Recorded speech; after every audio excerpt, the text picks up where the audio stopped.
On a lonely road in Morelos, a young woman's body was found. Bystanders quickly called for emergency help. She was lying still, her skin had noticeable bruises. There were no ID or personal belongings nearby to identify her. Ariadna López was born on July 5, 1995, in a challenging neighborhood in Mexico City. Despite having limited resources, she grew up in a loving environment. Her mother raised her and her older brother, Omar Rodriguez. Their father was mostly absent and had little interest in being involved in their lives. In his absence, Omar took on the role of a protector and role model for Ariadna, creating a strong bond that gave her a sense of security knowing she was supported. Ariadna had a warm and friendly personality, which made her well liked by her friends. She easily connected with others and was known for her honesty, helpfulness. During her school years, she formed close friendships, shared dreams about the future.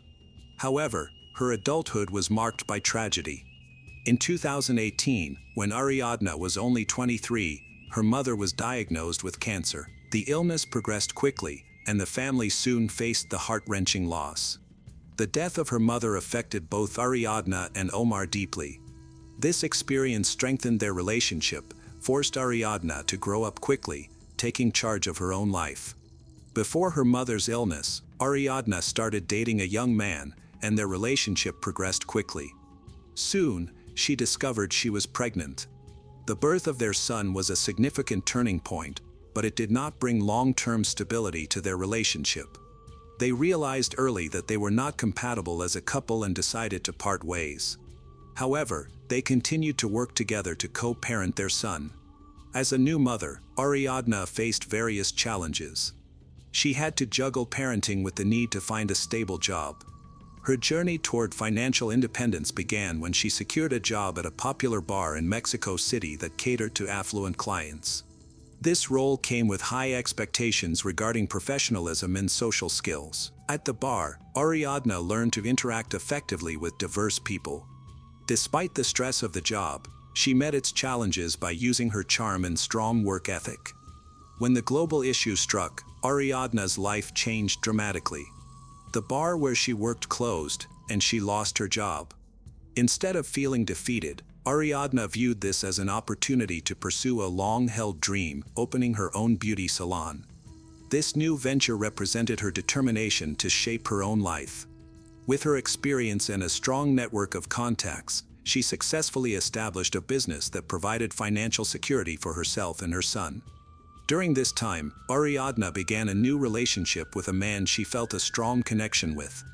This relationship brought her happiness and a sense of stability. She balanced her responsibilities between her son, her business, and her new partner. Although her days were busy, she welcomed each moment with appreciation, eager for the new opportunities that came her way. By the age of 27, Ariadna's life was like a carefully arranged puzzle. Every success and challenge added to the overall picture of her journey. She had faced loss, rebuilt her life from scratch, focused on her son's future, and achieved her independence. However, just as this chapter of her life seemed to be starting on a positive note, it was unfortunately a precursor to something much more troubling. Ariadna met Vanessa Flores through mutual friends at a social event where Ariadna was with her friends. Vanessa made a strong impression. She was young, energetic, and charismatic, easily attracting attention with everyone around her. However, those close to Vanessa often noted that she could be unpredictable. Behind her charm, there were some more difficult aspects to her personality, and her actions sometimes surprised others. Rodolfo Astudillo Garcia, a middle-aged entrepreneur, often appeared in Vanessa's social group. His name was frequently associated with rumors due to his wealth, influence, and extravagant lifestyle. He was often seen with younger women who wanted to join his circle. There were many whispers about him, including tales of high-profile connections and even suggestions of links to organized groups. However, no one in his social circle could confirm any of these claims. Rodolfo himself steered clear of direct questions regarding his past or business dealings. His presence garnered both respect and a sense of unease. Ariadna was smart and independent, but she didn't realize how different her new friends were from her usual social circle. Vanessa, eager to impress, often boasted about her connections to influential people, particularly Rattel, whom she claimed could solve problems effortlessly. Gradually, Ariadna began spending more time with this group. Vanessa seemed genuinely intrigued by Ariadna, lavishing attention on her and diligently trying to earn her trust. When Rattel learned about Ariadna from Vanessa, he quickly wanted to meet her. During their first encounter, he surprised her with his attentiveness and charm. His confidence attracted people, including Ariadna. However, behind his polished facade lay a more complicated character. Those who had interacted with him mentioned his manipulative nature. Despite this, Ariadna perceived him as respectful and even kind. Vanessa played an important role in building the connection. She often invited Ariadna to events where Rattel was also present, fostering a welcoming atmosphere. However, as time went on, small warning signs began to emerge. Ariadna's close friends started advising her to be wary of this group. Some knew about Rattel's dubious reputation and Vanessa's unpredictable behavior. They were concerned that this new social circle might carry hidden dangers. Ariadna dismissed her friends' concerns about her new social circle, viewing her friendship with Vanessa as a refreshing escape from everyday stress. It offered her a chance to experience new things. Meanwhile, Rattel tried to win her over by being generous and friendly, inviting her to dinners and parties that felt fun. Even though Ariadna was in a relationship, she continued to keep her friendships and go to social events. Those who knew her said her partner trusted her and had no issues with her socializing. As time went on, Ariadna noticed some changes in her relationships. Vanessa began to call her more often, suggesting outings and making plans that focused on spending time together. At the same time, Rattel was gradually trying to become a more significant part of her life, presenting himself as someone who could always provide help or support. Unknowingly, Ariadna was getting deeper into their dynamic. On October 30th, 2022, Ariadna accepted Vanessa's invitation to spend the evening with friends. They planned to start at a popular restaurant in downtown Mexico City. Vanessa assured her it would be a relaxed evening filled with good food and enjoyable conversation. Rattel was also expected to join them, which made Ariadna feel slightly uncomfortable. Although she had her reservations about him, she didn't want to disappoint Vanessa, so she decided to go. The group met in the evening at Fisher's, a seafood restaurant, the venue known for its upscale atmosphere and stylish decor, which was lively. At their table, the mood was relaxed. Wine and cocktails were being enjoyed, platters of appetizers added to the festive feel of the night. Rattel took the spotlight, sharing stories, proposing toasts, and engaging playfully with the waitstaff. He exuded confidence and made sure everyone noticed him. Vanessa joined in, lightening the mood with jokes and laughter. The rest of the group attempted to keep the upbeat vibe, but Ariadna stood out because she seemed uncomfortable. She frequently checked her phone, responding to messages and looking concerned as she read the screen. She often glanced at Rattel, as if trying to understand unspoken feelings behind his words. Vanessa tried to draw her back into the fun, urging her to relax and have another drink, but Ariadna remained reserved, her demeanor suggesting that something was troubling her more than the lively atmosphere could hide. In the evening, Ariadna shared a puzzling message on her social media: "Would you miss me if I disappeared?" This caused concern among her followers. Some thought it was just a joke, but her close friends and colleagues felt it was out of character for her. The message created an unsettling feeling that, at the time, no one understood would be connected to her last hours. As the night went on, the group decided to continue their evening at Rattel's house, a suggestion made by Rattel himself. Vanessa supported the idea, claiming it would be a more relaxed and private setting. Although Ariadna felt uncertain, she eventually agreed after her friends pressured her. The rest of the group followed along, and they all traveled together to Rattel's home in his vehicle. His house was situated in an upscale neighborhood that reflected his public persona. Inside, the decor was sleek and modern, featuring luxurious elements. Upon arrival, the group settled into a spacious living room where music played and drinks were served, allowing the night to unfold. However, Ariadna started to feel increasingly uneasy.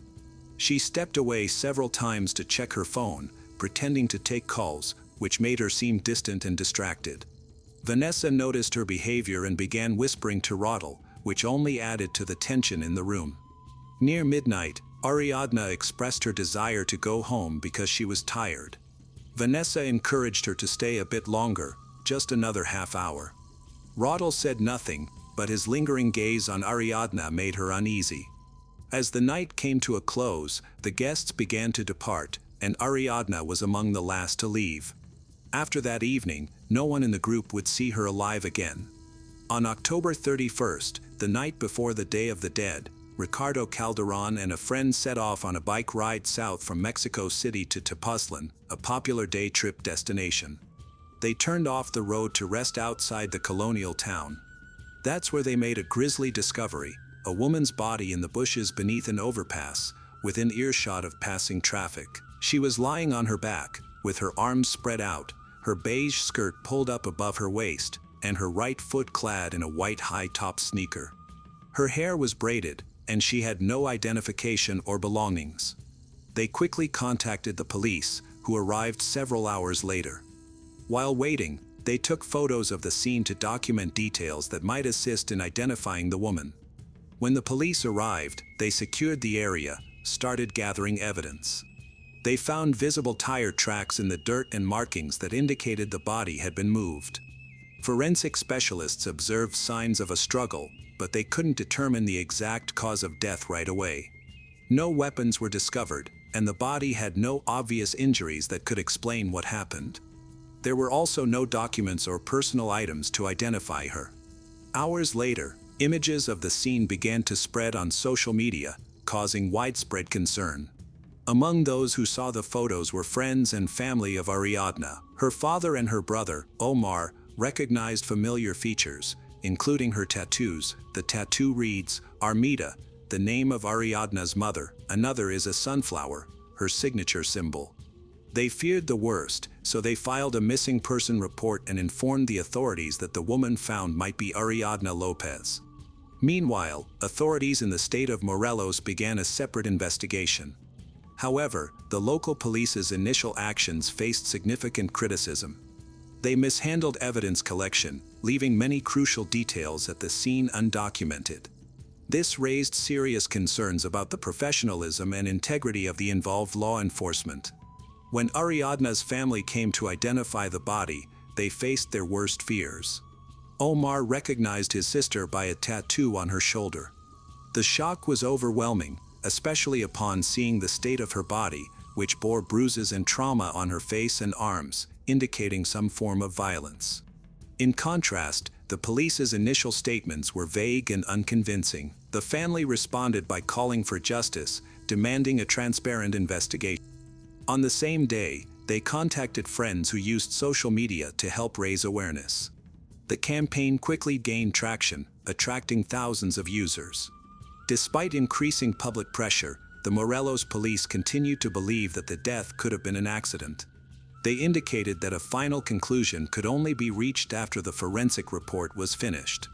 This position only fueled further suspicion, especially as rumors started to spread that influential individuals might be attempting to cover up the truth. Investigators first interviewed Roddel and Vanessa, the last known people to see Ariadna alive. Their statements provided the initial account of the situation. Roddel stated that after the party, Ariadna chose to leave his house and called a taxi. He described her as a little upset but not overly concerned. He said he walked her to the door, and she left alone. Vanessa supported his story, confirming that Ariadna took a taxi but did not mention her destination. However, inconsistencies in their account quickly surfaced. The main issue was the absence of any confirmed taxi records. Neither Roddel nor Vanessa could provide the contact information for a driver or any evidence to back up their claims. Later, investigators checked several taxi service logs in the area but found no record of Ariadna being picked up that night. Another concern was the inconsistency in Vanessa's story. Her answers changed depending on the questions asked. At first, she claimed that Ariadna left the party on her own. Later, she mentioned that they had an argument, implying that Ariadna might have been emotionally troubled. Ariadna's friends reported to the police that Vanessa contacted them after Ariadna's disappearance, trying to suggest that Ariadna was in a bad state of mind, referring to her vague social media post. This post, made just hours before Ariadna's disappearance, raised concerns for many. While her family and close friends initially viewed it as a joke, investigators began to think it might signal her emotional distress on the night of the party. Additionally, Vanessa's increasingly anxious behavior was alarming. In messages to Ariadna's friends, she appeared hesitant to discuss the events of that night. At one point, she expressed fear of being suspected, though she didn't explain why. These clues led investigators to believe that Vanessa might be hiding important information. The initial investigation into Ariadna's death did not provide a clear explanation of what happened. However, further inquiries by law enforcement and independent experts revealed important evidence. 2 autopsies, surveillance footage, and text messages from the suspects' phones became crucial in piecing together the events. Oriel Carmona, the state's chief prosecutor, told reporters that an autopsy determined Ariadna López died of severe alcohol poisoning. He stated that investigators found no signs of violence. Sitting at the same table, Yasmin Herrera Soto, the chief medical examiner, clarified the findings. The autopsy showed significant bruising but no fatal injuries. According to the autopsy report, none of the 17 fresh wounds on Ariadna's arms, legs, and torso broke the skin or caused external bleeding, and there were no broken bones or signs of assault. In an interview, Pereira noted that there were a pair of bruises on the back of Ariadna's head that caused internal bleeding in her skull, but no brain damage, and that the bruising was consistent with a fall. The cuts on López's forehead were believed to have been caused by insects attacking her while her body was outside. Prosecutors stated that lab tests showed Ariadna's blood alcohol level was 0.498, a level that is 6 times the legal limit for driving in the United States. According to Carmona, Ariadna choked on her own vomit. Nevertheless, her family strongly disputed this finding. Ariadna's family, unsatisfied with the official explanation, requested an independent second autopsy. Under pressure from the public and her relatives, Ariadna's body was sent to a forensic institute in Mexico City. The results of this second examination contradicted the original conclusions. Experts discovered multiple injuries, including head trauma, bruises, and signs of struggle on her arms and legs, suggesting she may have tried to defend herself. These findings indicated that Ariadna's death was not accidental or solely due to alcohol. Consequently, her death was reclassified as the result of violent actions, leading authorities to treat the case as a criminal matter. Security footage from Rodel's apartment building provided crucial evidence in the case. One video shows Rodel early the morning after the party. A bald, bearded man dragged Ariadna López's body, his legs stiff from rigor mortis, through the hallway and down to the garage. He carried the corpse over his right shoulder to the back of a black SUV, then hurried to the driver's seat. Mexico City Mayor Claudia Sheinbaum identified the man as Rodel Astudillo and accused him of driving the body and dumping it near Tepoztlán, a charge prosecutors later said was substantiated based on analysis of his cell phone records. Sheinbaum said Astudillo likely chose to dump the body in neighboring Morelos state because of his relationship with Carmona, the prosecutor she accused of covering up the case. Sheinbaum said that they had tried to blame the victim. He added that never again should a woman's murder be covered up and a woman be defamed and harmed.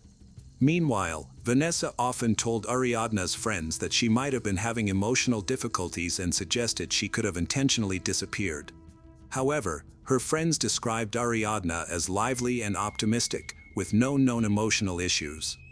When the second autopsy and surveillance footage, it became evident that the initial theories of an accidental death or voluntary departure from Rodel's home were not valid. The evidence instead indicated a violent act and a conscious attempt to conceal the body. These findings led to legal actions against Rodel and Vanessa, who would soon face charges in court. Vanessa was the first to be arrested. Authorities discovered that she had been in regular contact with Rodel after Ariadna's death, discussing ways to evade legal consequences. Her arrest occurred amid significant media attention. During initial questioning, Vanessa claimed she was not involved in Ariadna's death, but her statements contained numerous contradictions. She asserted that she had gone to bed early on the night of the incident and knew nothing about what happened afterward. However, further investigations disproved this claim. Message logs indicated that she was aware of the situation and had conversed with Roddel about important details. Investigators also found that Vanessa had taken actions to destroy potential evidence, including deleting photos and conversations, trying to distance herself from the aftermath. Realizing the overwhelming evidence against him, Roddel chose to turn himself in. He arrived at the police station with his legal team and claimed he was innocent. He stated that he did not harm Ariadna. Instead, he panicked after finding her unresponsive in his home the morning after the party and attempted to conceal her body, fearing he would be blamed. However, investigators found significant issues with his version of events. First, a second autopsy revealed clear signs of physical trauma, contradicting his assertion that she died without any interference. Second, surveillance footage showed him intentionally carrying her body in a way that suggested he was trying to avoid being seen, which is not typical behavior for someone seeking help. Furthermore, his text messages with Vanessa indicated that they had coordinated their stories and worked to mislead others about what actually happened. During the investigation, alarming new evidence came to light pointing to possible corruption. There were increasing suspicions about a link between Roddel and a prosecutor in Morelos. Notably, the initial autopsy report from that state failed to mention any injuries that suggested violence. Public activists and Ariadna's family accused the prosecutor of abusing their position to protect Roddel, leading to widespread public anger. In response, authorities in Mexico City began a formal review of the prosecutor's actions, while Internal Affairs launched an independent investigation into potential misconduct. Some witnesses alleged that Roddel had ties to criminal groups, which could explain his seeming assurance that he would escape punishment. Nevertheless, both Vanessa and Roddel denied any direct involvement, instead choosing to defend each other, deflect questions. This evasiveness heightened investigators' suspicions and played a significant role in the decision to keep them in temporary custody. The reasons and events of that night prompted a thorough investigation. To find the truth, investigators had to piece together the timeline, analyze physical evidence, and study the actions of everyone at the gathering. Gradually, a clearer understanding started to take shape. Ariadna López arrived at Fisher's, a bustling seafood restaurant in Mexico City, at around 6 p.m. on October 30th, wearing a long beige dress and white high-top sneakers. She hugged both Vanessa and Roddel. The trio, along with 3 others, left the restaurant about an hour later in Roddel's black SUV. All 6 arrived at Roddel's building at around 7:15 p.m. They took the elevator to his apartment. At first glance, everything seemed typical. There was laughter, conversation, and music, but subtle hints indicated something was off. Witnesses and text message analysis showed that Ariadna was unusually quiet and distracted. She often checked her phone, sending messages and answering calls, behavior her friends noted was unlike her during social events. This detail became important in the investigation. Ariadna's messages to a friend revealed her worries about the gathering and discomfort with certain people there. Although Vanessa and Rotel were the hosts, there was noticeable tension between them. Witnesses later noted that Vanessa directed several sharp comments at Ariadna throughout the night. Ariadna, wishing to avoid drama, responded calmly and tried to defuse any potential conflict. As the night progressed and alcohol began to affect everyone, tensions intensified. Vanessa, already emotional, raised her voice multiple times, accusing Ariadna of being disrespectful and unfriendly. No one else at the gathering agreed with these accusations, but the atmosphere became increasingly tense. While Roddel tried to stay neutral, it was evident that he felt uncomfortable with Vanessa's actions. The turning point occurred the next morning. Witnesses reported seeing Ariadna heading toward the exit, apparently trying to leave the house, but for unknown reasons, she returned shortly after. It is thought that Vanessa confronted her again at that time, escalating their argument. Investigators believe jealousy was at the heart of their conflict, as Vanessa accused Ariadna of attracting too much attention from Roddel. Messages found on phones showed that Vanessa and Roddel later discussed the tense moments from that night. Within about half an hour, 3 of the 6 had left, leaving only Rodel, Vanessa, and Ariadna inside. The case file indicates that Vanessa, influenced by alcohol, became increasingly aggressive. At some point, investigators think an altercation took place, resulting in the fatal injuries Ariadna sustained. Why did Ariadna share such an unusual message on social media that night? Initially, many assumed it was a joke, but her close friends later confirmed that she was likely feeling uneasy because of Vanessa's behavior and the tense vibe at the gathering. The post might have been her way of expressing her discomfort or reaching out for help. As pieced together the events, it became clear that Vanessa's jealousy, heightened by alcohol and her emotional instability, significantly contributed to what transpired. Instead of seeking assistance, Rodel appeared to prioritize hiding what happened, which ultimately made the situation worse. Ariadna's family has worked hard to reveal the full truth about her death. They organized protests, created social media campaigns, and made sure the public remained focused on the case. One major success was attracting international media attention, which increased pressure on Mexico's judicial system to be transparent. In late November, hundreds of people participated in a protest march in Mexico City. The preliminary court proceedings in Ariadna's case were a key moment in their quest for justice. Despite facing some resistance from authorities, her family and their legal team ensured that the case was handled openly and fairly, with all details thoroughly examined. The public and the media closely followed every step of the investigation and court process, minimizing the chances for cover-ups or misinformation. The legal process centered on the actions of Rodel and Vanessa. During the hearings, prosecutors presented strong evidence, including surveillance videos, audio recordings, and text messages from their phones. This evidence suggested not only that they helped hide Ariadna's body but also that they might have been involved in aggressive behavior leading up to her death. The defense claimed it was all a tragic accident, but the extensive witness testimonies and forensic findings raised significant doubts about that explanation. A key part of the trial was uncovering the motive behind the crime. Witnesses who knew Vanessa described her as emotionally unstable and prone to outbursts, especially when drinking. Rodel was depicted as having a questionable past with possible connections to criminal groups, which further complicated his role that night. Although both defendants denied any responsibility for Ariadna's death, their statements often conflicted with established facts, increasing suspicions against them. At this time, the final verdict has not yet been reached, and the investigation is still ongoing. However, prosecutors have charged the suspects with homicide, which may be categorized as femicide, a crime motivated by gender-based violence. In Mexico, this classification is seen as an aggravating circumstance and could result in a maximum penalty of up to 70 years in prison if both suspects are convicted. In January 2023, after reviewing conflicting autopsy results and other evidence, Mexico's Federal Attorney General's office sided with Mexico City prosecutors. The Attorney General stated that the cause of death was blunt force trauma to the head, resulting from a blunt instrument or contact with a flat, hard surface. The coroner's conclusion that Ariadna's death was related to excessive drinking was deemed unacceptable by the Attorney General. Investigators determined that she died in Rodel's apartment on the evening of October 30th, between 10 p.m. and 1 a.m., but they did not provide details regarding a possible motive. Morelos prosecutor, Carmona, denied any wrongdoing. He described the work of his forensic detectives as impeccable and dismissed the Attorney General's findings as mere opinion.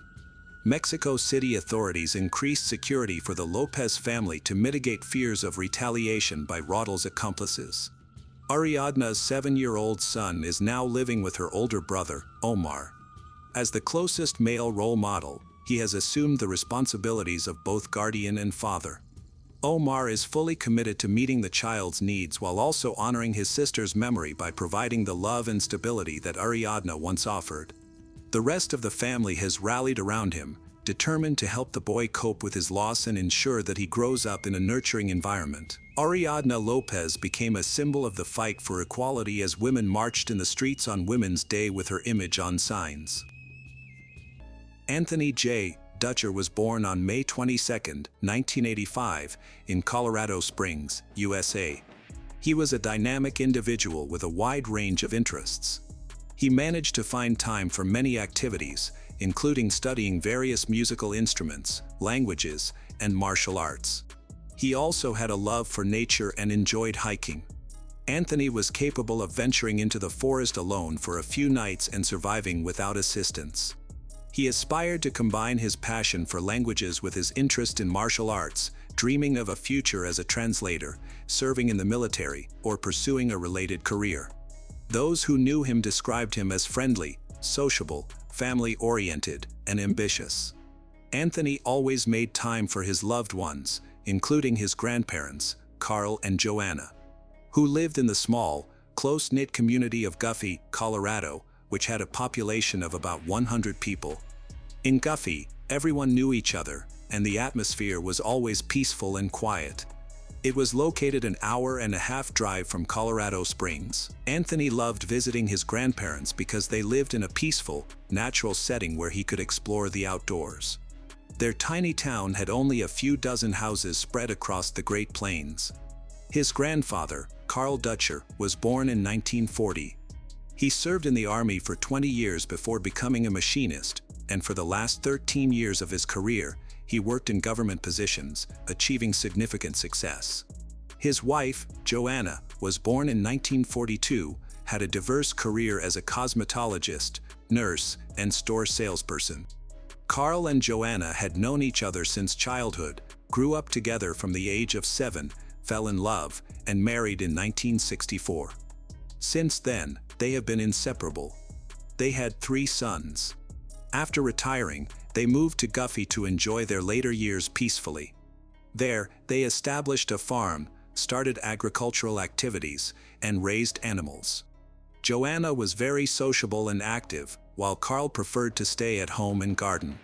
He enjoyed working on their land. When Anthony visited, they purchased a small plot below the farm where Anthony built a hut. This hut was on a hill, offering a beautiful view of the surrounding area, including the family farm.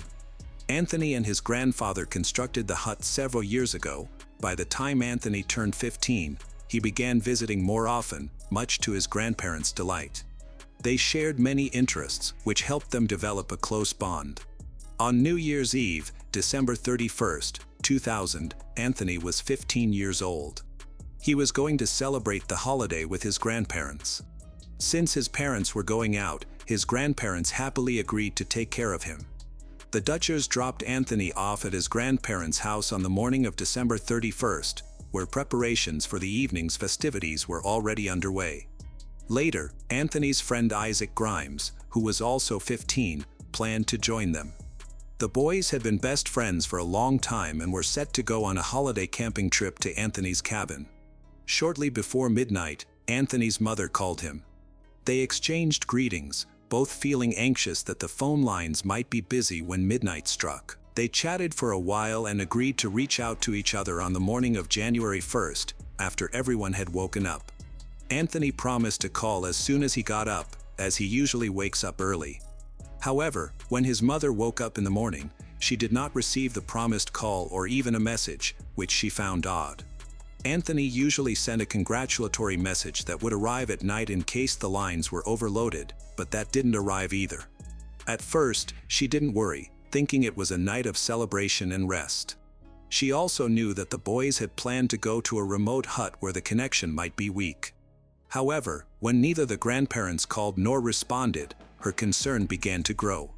She decided to reach out to her relatives to understand what was happening, but none of them picked up her calls. Anthony's mother, Jennifer, tried multiple times to contact at least one family member, but no one answered until January 3, 2001. At that point, she could no longer dismiss her worries with excuses about camping or the holiday, so she called the police to request a welfare check on her relatives. Law enforcement responded quickly. When they arrived, they discovered a chaotic scene.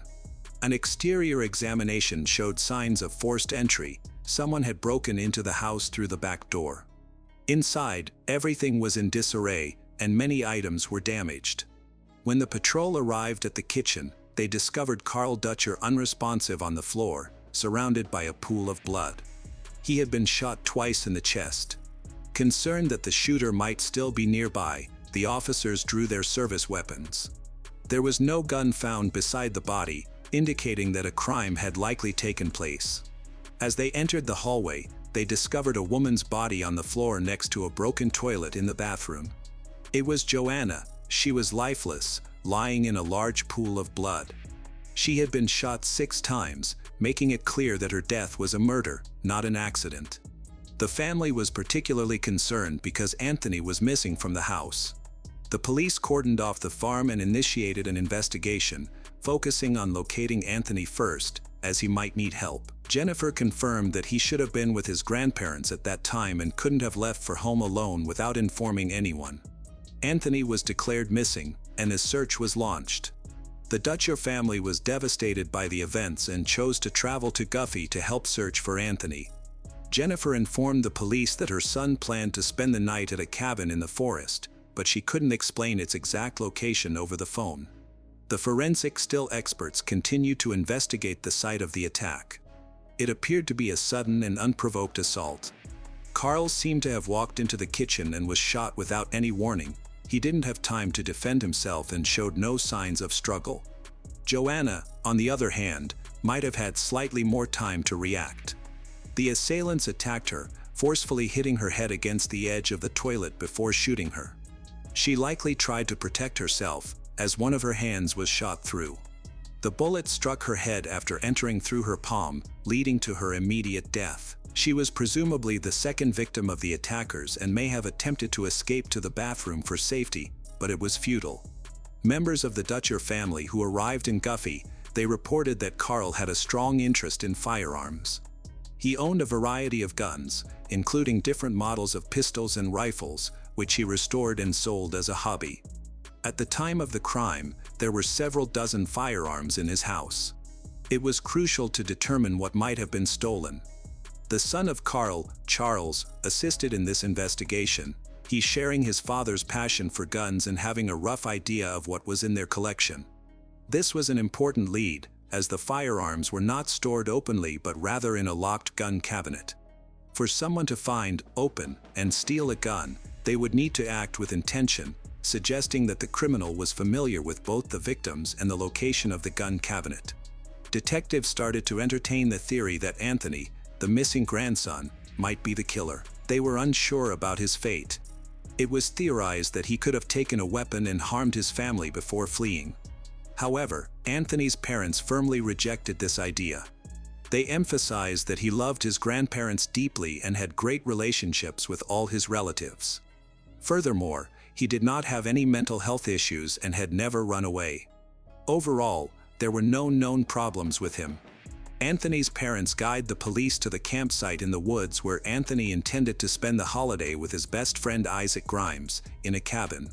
Jennifer was hopeful of finding her son alive, believing he might be hiding there to escape any danger. The campsite was located about 500 meters from their home, situated on a hill obscured by thick vegetation. Several armed police officers, along with her, made their way to the site. When the police entered the scene, they quickly spotted a sleeping bag with someone inside and another empty bag nearby. There were also board games scattered around, suggesting they had started playing. Unfortunately, Jennifer's hopes were shattered. Anthony was present, but tragically, he had been murdered. His throat was deeply slit, nearly decapitating him. The attack was brutal, leaving him without a chance to defend himself. It appeared he was caught off guard and killed in cold blood, and the single, powerful blow indicated that the killer was experienced. Detectives found this particularly troubling. The precision and force suggested it was not the killer's first murder. Despite their efforts, the police could not locate the weapon used in the stabbing. The parents were thoroughly interviewed, sharing everything they knew about Anthony's belongings. It seemed the attacker had taken some valuables, which could assist in the investigation. Notably missing was a watch given to Anthony by his grandparents for the holiday. It was a significant, adorned with a blue flame design. On that day, another 15-year-old boy, named Isaac Grimes, had been at the campsite. This accounted for an extra sleeping bag and game set up in Anthony's cabin. It was clear that at least 2 people were present, but the other sleeping bag was empty. The police were now looking for another potential victim. They first decided to visit Isaac's home since he lived nearby. To their surprise, they found him there. 15-year-old Isaac Grimes opened the door calmly. He was alive and seemed unharmed. Isaac explained to investigators that he had initially planned to go to his relatives with Anthony on New Year's Eve to set up a tent camp. However, at the last minute, he decided to cancel his plans with Anthony because other friends invited him to a party in Colorado Springs. The party was organized by high school students, and Isaac chose to attend. He stated that he never reached the Dutcher's house, had not seen his best friend, and was unaware of what happened to him. Isaac was deeply saddened by the news of Anthony and his grandparents' deaths, but there was something troubling about how he was acting. Unfortunately, Anthony's mother wasn't certain if Isaac had visited Anthony that evening. They hadn't talked about it during her conversation with her son, but she did know that Isaac had been to the cabin with Anthony earlier. Anthony had taken him to his secret spot, which was meant to be kept private from everyone else. The detectives decided to confirm Isaac's statement by finding out who he attended the party with that night. Reluctantly, he provided the names of two classmates, Jonathan Matheny, who is 17, and Glenn Urban, who is 18. The police reached out to both boys, and while they were willing to talk, their accounts were surprisingly similar. It seemed as if they had rehearsed their stories, using the same phrases and wording, which is unusual during interrogations.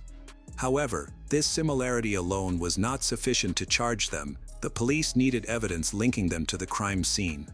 Regardless, Jonathan and Glenn, along with Anthony's best friend, Isaac, remained under suspicion.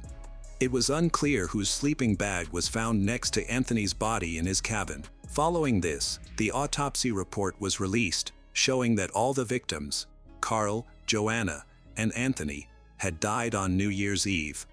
This strongly suggested that the killer had targeted the family specifically, as he knew where to find each of them. The attacker must have been familiar with the Dutcher family, since very few people knew about Anthony's secret cabin or Grandpa's gun cabinet. This theory was further supported by the fact that Carl's house had weapons. He had a habit of always carrying a gun with him before opening the door and typically kept it near the entrance. For an American living in a remote area, having a gun can be crucial for self-defense. This practice was so common that the grandfather would even greet his children and grandchildren while holding a gun. However, Carl unprepared when the attack occurred. The assailant or assailants were careful and left no evidence in the house. It was believed that Anthony was the first victim and was likely killed by a single attacker. The house assault might have been carried out by another individual, as suggested by the different behavior, style, and weapon used in the attack. Nonetheless, these theories could not be confirmed. The investigation lasted for 2 months. No useful evidence had been discovered. Then, on March 6, 2001, Isaac came to the police station, terrified for his life. He shared a bizarre story about being chased by a man with a shotgun who had killed his best friend's family. Initially, this seemed like paranoia, possibly the result of the boy being deeply affected by the recent murders of 3 people. However, given this new information, the detectives began to suspect something more and decided to re-examine the events from New Year's Eve. One of the investigators recalled the watch mentioned by Anthonia's parents. When they met with Isaac, they asked him about it. He claimed he had seen the watch on his friend, which was the biggest contradiction in the investigation. The watch had only been given on New Year's Eve, so Isaac couldn't have seen it unless their meeting occurred just before midnight. This conflicted with Isaac's earlier statements. It became evident that Isaac had been in the house and knew more than he let on. It appeared that the investigation was making progress. On March 8, 2001, Isaac Grimes and his parents were called in for an official questioning. He maintained that he had not been at his friend's house on the night of the incident. The police then shifted their focus to the watch, effectively exposing Isaac's lies in front of his family. This investigation led to the discovery of an army jacket with blood stains in the victim's house. Eventually, Isaac succumbed to the pressure of his conflicting statements and confessed. Isaac shared the truth about what occurred on New Year's Eve. He explained that just before midnight, his classmate Jonathan Matheny brought he over to Anthony's house. The boys greeted each other, exchanged holiday wishes, and then went to a campsite together. There, they spent time as friends, played games, and shared stories. Anthony was unaware that his best friend had hidden a knife. As they were about to go to bed, Isaac distracted Anthony by pointing out a light in the window. When Anthony looked away, Isaac approached him from behind, drew a knife, and stabbed Anthony in the throat with great force, resulting in a fatal injury. The medical examiner was later shocked to discover that a 15-year-old boy could inflict such a deep wound with a single strike. Isaac acknowledged that he had applied all his strength in the attack. Jonathan Matheny arrived at the Dutcher farm around 4 a.m. with a rifle. He waited at a distance for Isaac to return, and then they both entered the house to confront the elderly couple, breaking down the back door. The noise disturbed the homeowners. Joanna and Carl got up, and Carl went to the kitchen to see what had happened, likely intending to scare off the intruders, unaware they were there to kill them. Jonathan shot Carl first while Isaac just watched.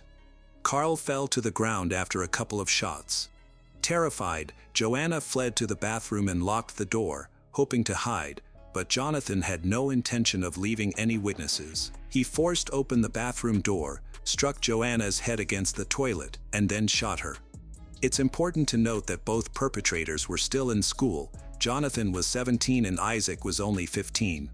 Isaac later stated that he simply followed his older friend and watched as he committed these crimes. The criminals knew about the weapons Carl owned and took several with them. They loaded the weapons into a car trunk and drove to the house of Glenn Urban, 18-year-old. They gave him a knife and a rifle that had been used to attack two people, instructing him to get rid of the weapons, making him an accomplice.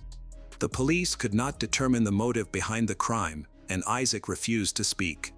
The source of the rifle was also unknown. 17-year-old Jonathan Matheny was arrested right after he confessed, but he claimed he was not involved in the triple murder. Then Glenn Urban was taken into custody. He initially denied any involvement but eventually confessed. Glenn revealed that he had been instructed to dispose of the weapons and provided important information. He alleged that another teenager, Simon Sue, who was 18 at the time, played a key role in the crime. Glenn stated that Simon was the one who planned the massacre, chose the targets, directed the operation, and devised a way to cover up the evidence. At Simon's urging, Glenn was instructed to destroy the weapon. He took it apart and disposed of the pieces in various locations. During the investigation, the detectives learned about Simon for the first time and decided to question the other two people involved in the crime. However, those still individuals refused to speak. It was revealed that Simon had a lonely and unloved childhood, with very little social interaction during his school years. He met Isaac, Glenn, and Jonathan while in high school. Isaac and Simon became friends through their shared interests in chess and video games. All three of them were socially awkward and had few friends, wishing desperately to be more popular. Over time, Simon gained influence over the group, promising them a more exciting life. He claimed to be part of a secret organization and said he had connections with a rebel army in Guyana. This behavior was similar to recruitment methods used to attract socially isolated schoolchildren who want to belong to something bigger. It soon became clear that Simon had deceived them all. When they became part of this organization, they underwent intense training that included using firearms and throat-cutting techniques. Simon assigned progressively tougher and more brutal tasks. It got to the point where he compelled them to eat and drink to the point of exhaustion, referring to this torment as a test of their willpower. In the end, he manipulated the teenagers so thoroughly that they couldn't picture their lives outside of this organization in completing Simon's demands. Simon ran the club like a military unit, assigning each member a military rank to inspire them to serve him better. He forced the boys to give him a portion of their money and punished them harshly for disobedience. One of the ongoing activities was watching disturbing videos of real animal and human killings. When Isaac voiced his concerns and showed signs that he felt something was wrong, Simon labeled him a traitor. He threatened Isaac with violence and demanded that he prove his loyalty to the group, all while being pressured by two older boys. Isaac was given the task of killing his best friend, Anthony, to prove his loyalty to the team. Jonathan was tasked with getting rid of Anthony's grandparents. Both were supposed to retrieve several weapons from Carl's house. Since they lived nearby, they were aware of his interest in weapon restoration and knew about his gun cabinet. It was not difficult to find out the location thanks to Anthony. But why was the Dutcher family chosen as the victims? The motive for the triple murder of these individuals remained a mystery. According to sources, Carl may have made some unpleasant remark about Simon, which could have provoked hatred. However, there was no confirmation of this. All the students claimed that Simon set them against Carl because the real motive might have been the presence of firearms, which Simon wanted to acquire. When the police raided Simon Sue's house with a warrant, they quickly found evidence that corroborated what the other teenagers had said. Specifically, they discovered several items stolen from Carl. It appeared that real preparations for another crime were underway. The manipulator was found to have several dozen firearms, all of which had been stolen during various assaults. However, prior to the tragedy at Carl Farm, these assaults had not been violent. There were at least 30 pistols and rifles in the house, which now needed to be examined. Despite being 18 years old, the leader of the gang had his own warehouse, containing even more weapons, spare parts in various stages of disassembly, and ammunition. There was a whole arsenal stored there, including an AK-47. According to the police, it could arm a small infantry unit. Simon was taken in for questioning. Despite being a quiet and unloved young man, he turned out to be very cunning and cynical. He refused to admit guilt, claiming that Glenn, Isaac, and Jonathan were the real criminals who wanted to make him the scapegoat. According to Simon, he was in Canada at the time of the attack and had nothing to do with what happened. Of course, the leader of the gang lied. He denied forcing his friends to engage in various extreme activities and described the club they allegedly belonged to as merely an entertainment community. He immediately began to proclaim that all three accomplices had mental and behavioral issues, labeling all of them as aggressive. It was clear he had prepared extensively in case he was caught. Ultimately, it was decided to try all the criminals as adults for the triple murder. Isaac Grimes pleaded guilty to the murder of Anthony Dutcher, his best friend. He was sentenced to 60 years in prison. Jonathan Matheny and Simon Sue were charged with organizing criminal activity, planning murder, and illegal possession of weapons. Jonathan Matheny was also charged with double murder. In the end, Jonathan sentenced to 68 years in prison, while the ringleader, Simon Sue, was sentenced to 53 years in prison. For aiding the criminal group and disposing of the instrument of the crime, Glenn Urban was sentenced to only 2 years in prison. It was proven that he did not plan or commit the crime, though he was fully aware of his friend's plans and did not help prevent the atrocities. Isaac's mother still cannot believe that her son committed such a horrific crime. She struggles to understand how her sweet, kind son, Isaac, turned into a real monster under the influence of a dangerous manipulator. Isaac himself explains his participation in the murder by stating that he was intimidated and threatened. He was warned that if he did not obey and fulfill his role, his family would be killed, which left him feeling forced to stab his best friend. After beginning his sentence, Isaac wrote a letter in which he expressed remorse for the crime he had committed. Some of Anthony's relatives do not believe Isaac's story about intimidation and think that he could have gone to the police, which could have prevented anyone from being harmed, neither his family nor the Dutcher family. Dutcher family feel that the sentences given are too light. They believe Simon and Jonathan should receive the death penalty for the brutal killings of innocent people. Anthony's mother expressed forgiveness towards Isaac and even testified on his behalf during the trial to help lessen his sentence. She thinks that Isaac was manipulated by Simon. After her son's death, she was so heartbroken that she attempted to end her life twice. Despite this, she continues to write letters to Isaac and feels compassion for him. The tragic end of the Dutcher family story is a heartbreaking reminder of human complexity and the consequences of psychological manipulation. The case not only claimed the lives of Anthony, Carl, and Joanna, but it also left deep wounds in the hearts of the family and the community. Although justice was served through the convictions of Isaac, Jonathan, Simon, and Glenn, the Dutcher family's loss remains irreparable.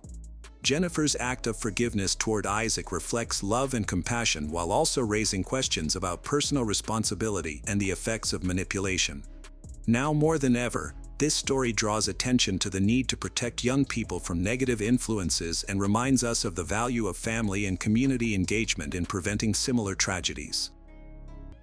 The story of a young Italian college student named Giulia Cecchettin profoundly affected the entire country in the fall of 2023 due to its tragic and senseless nature. Giulia was known for her kindness and trust in others. She showed compassion to a young man who had strong feelings for her, fearing that if she rejected him, he might harm himself. Unfortunately, rather than hurting himself, he directed his pain toward others with devastating results. The full scope of the tragedy was later revealed through Giulia's personal journals, which documented her growing discomfort and emotional struggle. In the aftermath, the individual responsible for the tragedy tried to avoid responsibility by claiming that his actions were driven by overwhelming emotions and temporary confusion. However, the investigation consistently uncovered evidence suggesting that his actions were premeditated. Giulia Cecchettin was born on May 5, 2001, in Padua, Italy. She was the middle child in her family, with an older sister named Elena and a younger brother named Davide. Despite their different personalities, Elena being energetic and rebellious, while Giulia was quiet and obedient, the sisters were very close from an early age. Their family was middle class. Gino, Giulia's father, was an engineer at a local company. Her mother, Monica, worked in city administration. They lived in a spacious house and had several vehicles. Both parents were dedicated to their children. They working hard to provide everything they needed to become kind, responsible individuals. From a young age, Giulia was known for her kindness, empathy. She naturally connected with people, always striving to be helpful and considerate.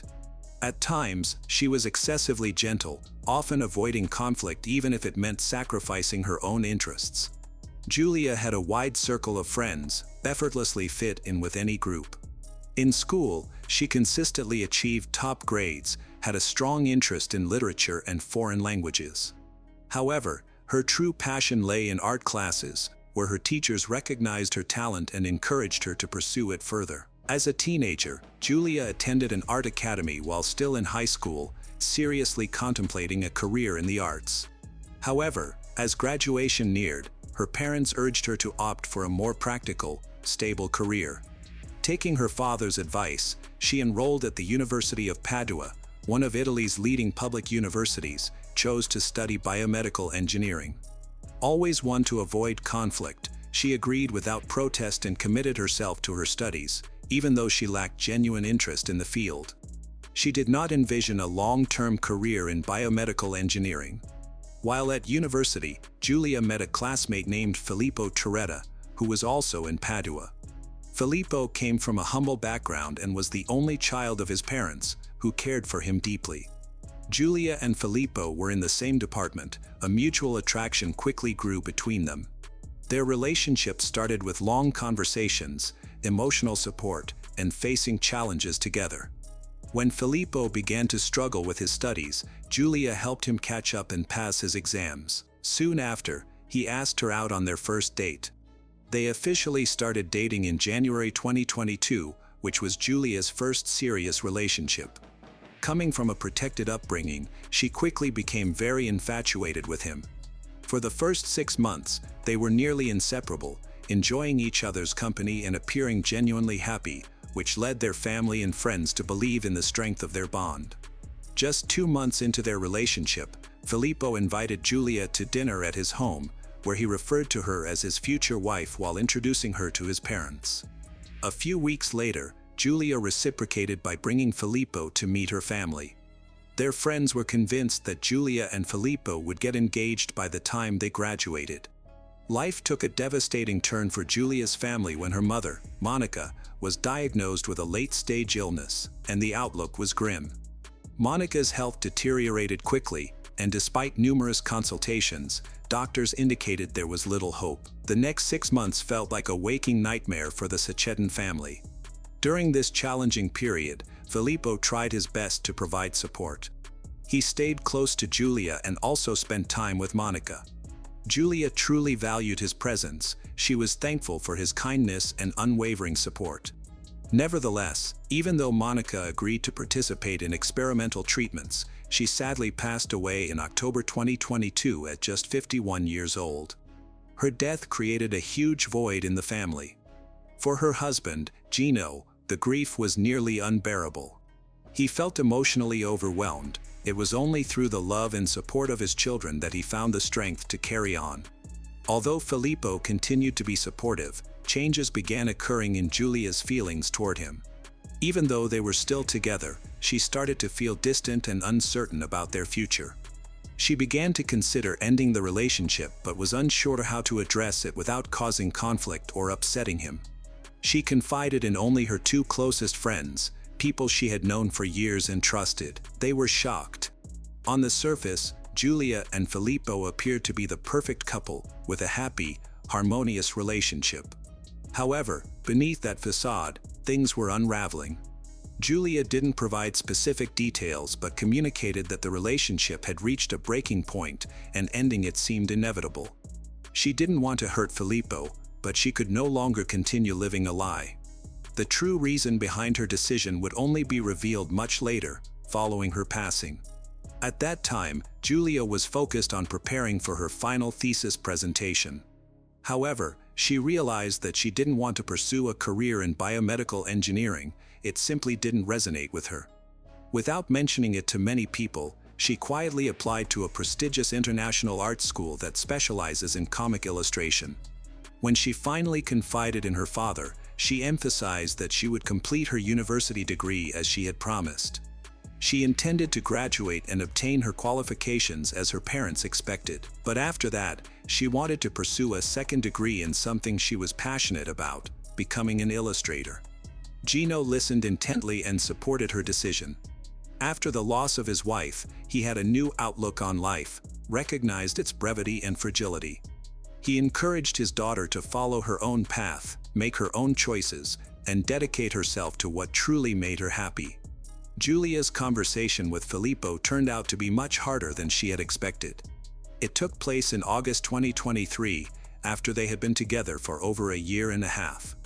Giulia found it difficult to express herself, but Filippo seemed to handle the news maturely. He suggested they remain friends and stay in touch, recognizing the connection they had. Since they attended the same university and studied in the same department, they saw each other frequently. However, less than a week after their breakup, Filippo attempted to rekindle their relationship. He invited Giulia to one of their favorite restaurants, a place that once held special memories for them. He asked her to give their relationship another chance, reminding her of their good times together. Giulia, however, remained resolute. She did not want to repeat old mistakes. The evening ended quietly, but an unspoken tension lingered, only becoming stronger with time. Filippo's behavior took a troubling turn. He began contacting Giulia every day, initially expressing his love and pleading for them to get back together. However, this quickly shifted to manipulation and threats. He warned that he might harm himself if they didn't reconcile. Knowing Giulia's compassionate nature, he exploited her empathy, pushing her emotional buttons. Concerned for his well-being due to his unstable nature, Giulia reluctantly agreed to stay in touch. They briefly resumed seeing each other, driven more by worry than love. Giulia hoped this was only temporary and that their connection would eventually fade. However, Filippo's behavior became increasingly alarming. He flooded her with messages, some of which were distressing. In one, he ominously stated that they would either be together forever or their lives would both end. Although this was a clear threat, Giulia chose not to report it and only confided in her closest friend. This intense situation persisted for nearly 2 months. In late October 2023, Giulia realized she could no longer live in fear. She was set to present her thesis in medical engineering on November 16th, and her classes at the International School of Comics were starting in December. Her schedule was now fully packed, leaving no time for emotional drama or unhealthy attachments. Although still anxious about how Filippo would react, she decided to invite him to a quiet cafe they used to visit. She carefully chose her words to avoid any conflict, explaining that they could remain friends but nothing more. Despite her attempt to be respectful, Filippo was deeply disturbed by her decision. He took the news hard, began to call and message her frequently, but Julia, busy with her thesis, limited him responses to brief notes. It was around this time that Filippo started secretly following her. He soon noticed she was spending time with someone new guy. Their friendship appeared warm and affectionate, suggesting they might become a couple. Filippo struggled to accept this, and a darker plan began to take shape in his mind.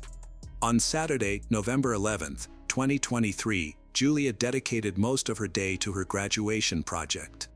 At around 5 p.m., she sent the final version to her academic advisor. Earlier that day, about an hour before, her ex-boyfriend Filippo called her, asking if she would join him to shop for shoes for their upcoming graduation ceremony. It was unusual for him to reach out, as he hadn't contacted her at all for about a week. No texts, calls, or visits. Julia thought that he had finally accepted their breakup and moved on. Wanting to remain on good terms, she agreed to help him with the shopping. They planned for him to pick her up at 6 p.m. Julia informed her father that she would be home before midnight and hugged him tightly as she left, unaware that it would be the last time he would see her alive. Filippo arrived at the Sacchetan house right on time. Julia got into the passenger seat, and they drove to the shopping center in Margra. Witnesses later reported seeing them calmly browsing the stores together. They bought a pair of shoes. Choretta and Julia also had dinner together at a McDonald's inside the mall at around 9:02 p.m., with Julia paying for both meals with her credit card. They then left the building at around 10:30 p.m. At 10:43 p.m., Julia sent her final message via WhatsApp to her sister Elena, who was in Vienna at the time for college. However, at 10:45 p.m., her messages suddenly stopped, and she never replied again. Shortly after, her phone was turned off. When Julia didn't come home by midnight, her family started to worry. At first, they tried to remain calm, thinking she might have just lost track of time. However, by 1 a.m., they began to sense that something was very wrong. Julia never stayed out overnight without letting someone know.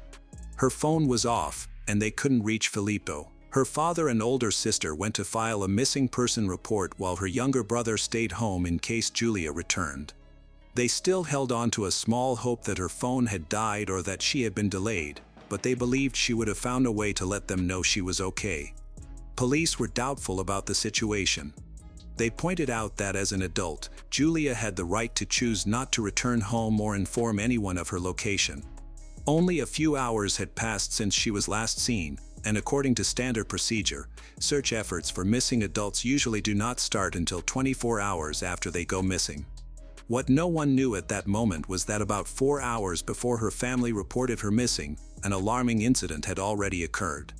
This detail was initially overlooked in relation to Julia's disappearance, but it would soon become evident that it was significant. At around 11:15 p.m. on the night Julia disappeared, local police received a call from a man. While on his balcony smoking a cigarette, he witnessed something alarming. His apartment overlooked a small parking lot across the street, where he heard someone screaming for help. When he looked more closely, he saw a young woman, clearly terrified, escape from a parked car. Moments later, a man exited the same car, chased her down, and forced her back inside while appearing to hit her. He then pushed her into the back seat and quickly drove off, speeding into the night. The witness tried to remember the license plate number, but couldn't see it clearly in the dark and from a distance. He did remember that the car was a black compact vehicle, possibly a Fiat Punto. He quickly called the local authorities to report what he had witnessed, but since he didn't have many identifying details, they had little to work with. Initially, the authorities dismissed his call because they didn't see it as an immediate threat and chose not to respond. However, the man couldn't shake the feeling that what he had seen was more serious than they realized. Believing he had witnessed a crime, he decided to go to the police station in person. At the station, he met a man named Gino, who was there to report his daughter, Julia, missing. To their surprise, they discovered they lived only a few houses apart. The man's building was near the end of the street, right across from a small parking lot where the unsettling scene had occurred. The black compact car he described looked a lot like the one driven by Filippo. That same evening, Filippo had picked up his former girlfriend in his black Fiat Punto before they went to the shopping center. Investigators reached out to Filippo's parents, who were understandably anxious. They had been calling friends in hopes of hearing from their son, but unfortunately, no one could provide any helpful information to the police. Officers were quickly sent to the parking lot, which was now thought to be the location of a violent incident. To their disappointment, there were no security cameras in the area. However, security video footage from a factory in the nearby town of Fosso shows Filippo brutally beating Giulia. When she tried to escape, Filippo hit her again from behind, then stuffed her bleeding body into the trunk of his black Fiat Punto. When arriving at the scene of the attack, what they uncovered was alarming. On the ground was a large knife, its blade broken near the handle. Nearby were several dark reddish stains. Although the blood wasn't excessive, it indicated that someone had been injured. Forensic experts confirmed that the knife bore Filippo's fingerprints, the blood matched Giulia's DNA. The broken blade and a deep gouge in the pavement. Investigators feared the worst but still hoped that Giulia might be alive and urgently in need of help. Both students' phones had been turned off shortly after the incident. Data indicated that their last known location was that parking lot where the suspected assault and abduction occurred. Law enforcement opened a criminal case against Filippo, charging him with assault and unlawful detention based on the evidence collected. His parents were shocked and firmly believed that their son would never hurt Giulia, claiming he loved her deeply. Detectives started tracking Filippo's movements by examining footage from roadside surveillance cameras. Later that night, a black Fiat Punto was spotted heading towards a lake in the Porton province. The next day, the vehicle was seen in multiple areas. On November 12, a young man who matched Filippo's description bought something at a gas station near the Austrian border. He used a €20 bill that had what looked like dried blood on it. The cashier didn't pay much attention to this detail at the time, but later surveillance footage confirmed that the buyer was indeed Filippo. A disturbing piece of evidence surfaced shortly after. Security video footage from a factory in the nearby town of Fosso shows Filippo brutally beating Giulia. After the assault, he stood over her lifeless body for several minutes before putting her in the trunk of a car. Investigators found pools of blood and clear signs of a struggle at the scene, leaving no doubt that Giulia had likely been killed. However, her remains were still missing, and the suspect's whereabouts were unknown. Filippo was officially declared wanted throughout Europe. Giulia's body was discovered near Lake Barsis in Piancavallo on November 18, 2023 by the Special Dogs Unit of the Civil Protection. The body was found inside a large nylon bag in a cave at 50 meters altitude, within a wooded area that is generally closed during the autumn-winter period for security reasons. The Italian Forensic Services performed an autopsy on December 1, 2023, and reported that Giulia's body had over 20 stab wounds. She had blunt force trauma to her head, and there were clear signs of her wrists being restrained. Additionally, adhesive residue on her face indicated that her mouth had been taped shut. The circumstances of this case suggested a personal motive and an unusual amount of anger. Filippo was found on November 19 in an emergency lane of a motorway near Leipzig after his car had run out of petrol. Authorities arrested him and sent him back to Italy, where the case had caused a national uproar. During his initial questioning, Filippo confessed in detail about the events, but he stated that he was emotionally disoriented at the time and couldn't recall some parts of what happened. He recounted that they had spent a pleasant day shopping at the mall. On their way back, they stopped in a parking lot near Giulia's house. Filippo gave her a stuffed animal as a gift and asked if they could start their relationship over. Giulia reportedly raised her voice, rejected the gift, and got out of the car, which he claimed triggered a sudden outburst of anger. He grabbed a knife and chased after Giulia, injuring her shoulder in the process.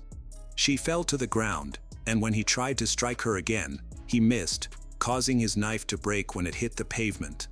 Filippo claimed he forced her back into the car, tied her wrists with rope, and covered her mouth with tape before driving around without a specific destination. Eventually, they ended up in an industrial area. According to him, Giulia managed to open the door and escape. He then took out a second knife and pursued her, continuing to attack until she stopped moving. When asked how many times he hit her, Filippo estimated maybe 5 or 7. However, the forensic team found over 20 wounds, and his story of an unplanned outburst was contradicted by the fact that he had arrived at the meeting with 2 knives, rope, tape, and plastic bags, indicating he was prepared. Filippo claimed he planned to take his own life afterward in order to be with Giulia. He even revealed shallow cuts on his wrists, although he confessed he didn't go through with it. He found it easier to end another's life than to end his own. Despite strong evidence implicating him, his family's legal team maintained that he was mentally confused and had memory loss. Their entire defense strategy focused on this idea, aiming for a lighter sentence or a transfer to a psychiatric facility instead of serving time in prison. Giulia's father, in his grief, took a remarkable action. He gave investigators pages from her personal diary and later made some of them public. His goal was to reveal the truth and draw attention to what his daughter had experienced. The diary entries clearly explained why Giulia had decided to end her relationship with Filippo and what was happening out of public view. Although she had loved him, Filippo had become controlling, emotionally manipulative. He monitored her whereabouts, kept track of her phone and social media, forbade her from seeing friends, and expected her to obey his demands at all times. A significant conflict occurred just before the tragedy involving Filippo's insistence on attending a small family birthday party for Giulia's sister, Elena. This event took place shortly after their mother had passed away, and Giulia's family was not in the mood to celebrate. Despite this, Filippo was angry, feeling that he was part of the family and had the right to attend all family gatherings. This disagreement made Giulia reconsider their relationship, and she recognized that she needed to end things for good. However, Filippo began to use emotional manipulation, threatening to harm himself if she left him. Giulia, being compassionate and empathetic, felt guilty about this. Unfortunately, her kindness would eventually lead to devastating consequences. On September 23, 2024, the summary trial of Filippo Turetta began at the Venice court. He is charged with intentional homicide, aggravated by malice, cruelty, brutality, stalking, and improper disposal of a corpse. By the start of the trial, new evidence indicated that the crime had been premeditated. Investigators discovered that Filippo had begun planning the attack about a week prior, conducting extensive online research for isolated locations in the suburbs that he could use to carry out the act and conceal the aftermath. His browsing history confirmed this. During a search of his car, officers found a printed map of the area. Initially, its relevance was unclear, but it later became evident that Filippo had chosen to use a physical map instead of GPS to avoid leaving a digital footprint. He meticulously planned every detail, but he seemed uncertain about what to do afterward. There were weak indications that he might have considered self-harm, but this was not convincing. By the time of his trial, it was clear that Filippo had acted with intent. He abandoned the emotional disorientation defense and made no claims of psychological instability, admitting that his actions were intentional. As expected, Turetta was questioned at the hearing on October 25, where he presented a 40-page memorial in which he detailed his actions. This prompted the court to cancel the hearing scheduled for October 28, as sufficient questioning had already taken place. At the hearing on November 25, 2024, the prosecutor requested a life sentence for Filippo Turetta. He was sentenced to life imprisonment on December 3, 2024, concluding the trial at the first instance. Aggravating circumstances of premeditated murder, kidnapping, and concealment of the body were acknowledged, while charges of stalking and cruelty were dismissed. In addition, Filippo must pay €760,000 in compensation to the Sacchetin family. In his final statement to the court, Filippo stated he would not appeal the verdict, acknowledging it as fair and expressing no intention to contest the outcome. In a seemingly quiet house, fear permeated the air. A family was trapped in a room, holding their breath and hoping that the locked door would protect them. Suddenly, a gunshot rang out. The lock broke, someone collapsed, and footsteps echoed in the hallway. This was not just a random burglary, it was a premeditated act. When the police arrived in the morning, they discovered a perplexing crime scene. A family of 4 and their 3 dogs were found shot dead in their home. It appeared to be a robbery, yet nothing had been taken. All clues pointed toward one individual, but the real question remained: who was truly in control? As detectives looked for answers, they realized the situation involved far more than just love, jealousy, or revenge. Someone had orchestrated everything. When the truth finally emerged, it was more shocking than anyone could have anticipated. Nathaniel Huey Jr. was born around 1993 in an environment where crime and violence were common. As a child, he displayed a reckless, rebellious attitude. He had little interest in school, often fighting with classmates and neglecting his studies. His first run-in with the law occurred during his teenage years when he was caught participating in a robbery. Due to his age, he faced minimal consequences. Nathaniel soon discovered that a life of crime offered not only excitement but also financial rewards. His criminal activities escalated, and by 2016, he was imprisoned for assault. A year later, he was arrested again for driving under the influence. Nathaniel had a particular fascination with firearms. He built a collection of guns.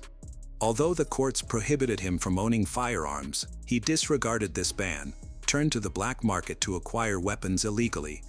Despite his criminal history, Nathaniel attempted to pose as a legitimate businessman by starting a private security company, even though it was not properly licensed. Legally, he was not allowed to carry a weapon, yet he boasted about his supposed authority on social media, posting pictures of himself in tactical gear and heavily armed. On the other side of the story is Ermelinda Palomo, born on 1973. By the time she met Nathaniel, she was a fiercely independent woman, a mother of 5, and already a grandmother. Although she had a stable upbringing, her personal life was marked by challenges. She had married young, but the marriage ended, leaving her to raise her children on her own. Determined to support them, she held multiple jobs while managing her responsibilities as both a mother and grandmother. She was strict with her family, which earned her respect but sometimes led to resentment. When she met Nathaniel, those around her found it hard to understand their connection. He was 20 years younger, had a tumultuous past, and represented the chaos she had always tried to avoid. Some say they met through mutual friends, but regardless of the circumstances, their relationship moved quickly. Initially, Ermelinda brushed Nathaniel off, but his confidence, persistence, and reckless charm drew her in. For Nathaniel, Ermelinda represented stability and a sense of security he had never experienced. For her, it was a new adventure, an opportunity to feel in control over someone with a free lifestyle. Their relationship was unconventional, with an attraction rooted in their differences. Soon, they moved in together, sharing a crowded home with Ermelinda's children and grandchildren, but their living situation was anything but harmonious. Nathaniel's obsession with weapons remained strong over the years. Despite legal restrictions, he continued to buy and show off firearms, making secret deals and finding loopholes to justify his actions. For him, guns were not just a collection, they were a part of who he was. He always carried a weapon, even inside the house, frequently took apart and cleaned his firearms on the kitchen table. At first, Ermelinda paid little attention to this behavior. She was more focused on the money he made than the legality of his actions. However, as time passed, she began to realize that Nathaniel's interests went beyond financial gain. He was unpredictable and could become angry over minor issues, such as a misplaced word or an unfriendly glance. His temper could shift from intense rage to unnerving calm in an instant. Cristiana Espinoza, one of Ermelinda's daughters, was the first to express concern. Unlike others who ignored the warning signs, she recognized Nathaniel for who he really was, a dangerous man. She noticed how he talked about violence, carried himself with arrogance, and never tolerated being contradicted. But what scared her the most was how quickly he could lose control. By 2021, Nathaniel and Ermelinda had been living together for 6 years. On the surface, their relationship appeared stable, but its foundation had deteriorated long ago. Nathaniel had always been unfaithful, and his affairs had become routine. He used social media to meet new women, engaged in secretive conversations, and carefully deleted his messages. Often, he would leave late at night, providing vague excuses about work or meetings. Ermelinda would wake up in the middle of the night to find him gone. He would return by dawn without any explanation. Nathaniel never feared being caught. He thought Ermelinda either wouldn't discover his infidelities or wouldn't confront him if she did. He mistakenly believed he had all the control, not recognizing Ermelinda's true strength. At first, Ermelinda chose to overlook the warning signs, but soon the evidence became too clear to ignore. His late nights, secretive messages, and newfound obsession with his appearance all indicated something troubling. Her fears were confirmed when she saw a suspicious message pop up on his phone, leaving no room for doubt. Rather than confronting him right away, Ermelinda decided to gather evidence. If Nathaniel thought he was safe from consequences, he was about to find out otherwise. She began monitoring him closely, observing his movements, noting his habits, and even checking his messages when he wasn't paying attention. Before long, she could tell when he was lying, when he was trying to cover his tracks, and when he was sneaking off for yet another secret meeting. With each new revelation, her anger grew stronger. She realized she had two options: to leave him behind and erase him from her life, or to make him regret every decision that led to this moment. The more she considered it, the clearer her resolve became. She refused to be just another woman he discarded. If she wanted to make him feel pain, she had to be strategic. Instead of erupting into an argument, she decided on a different approach. She would make him feel cornered. She planned to turn his own life against him. Ermelinda's plan began with deception. She created fake social media accounts, selecting photos and inventing identities to construct believable personas. She studied online scams to learn how to manipulate and deceive effectively.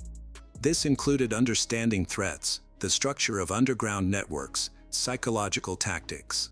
Her most powerful tool was information. She figured out how to track locations, access hidden data, and manipulate the digital landscape in ways Nathaniel would not anticipate. Then, she initiated her scheme. Her first contact with Nathaniel came through a woman who seemed genuinely interested in him. As expected, he fell for it and responded eagerly, unaware that he was entering Ermelinda's trap. Initially, their conversations appeared harmless, consisting of light flirtation. However, she began to drop hints about his life that she shouldn't have known, leading him to believe someone was monitoring him. The tipping point came when she sent him a message with his real-time location. This left Nathaniel unsettled. Ermelinda could see the change in his demeanor as he started looking over his shoulder and checking his surroundings. But her tactics were far from over. The next phase of deception brought in new individuals. Nathaniel began receiving messages from various people. Some were threatening, while others falsely claimed to offer him protection. They contacted him through different platforms and phone numbers, without any clear pattern. Some messages demanded money, while others warned him to avoid certain locations. A few suggested that he was already involved in something much larger than himself. This confusion was intentional. His behavior changed almost overnight. He became restless and anxious, avoided answering unknown calls, constantly checked his surroundings, and even asked Ermelinda to drive him around to ensure he wasn't being followed. He changed his passwords and deleted messages, trying to rid himself of the unseen threat. However, the more he attempted to escape, the more entangled he became in Ermelinda's scheme. She observed with satisfaction as paranoia consumed him. Unbeknownst to him, the real danger was lurking right under his roof.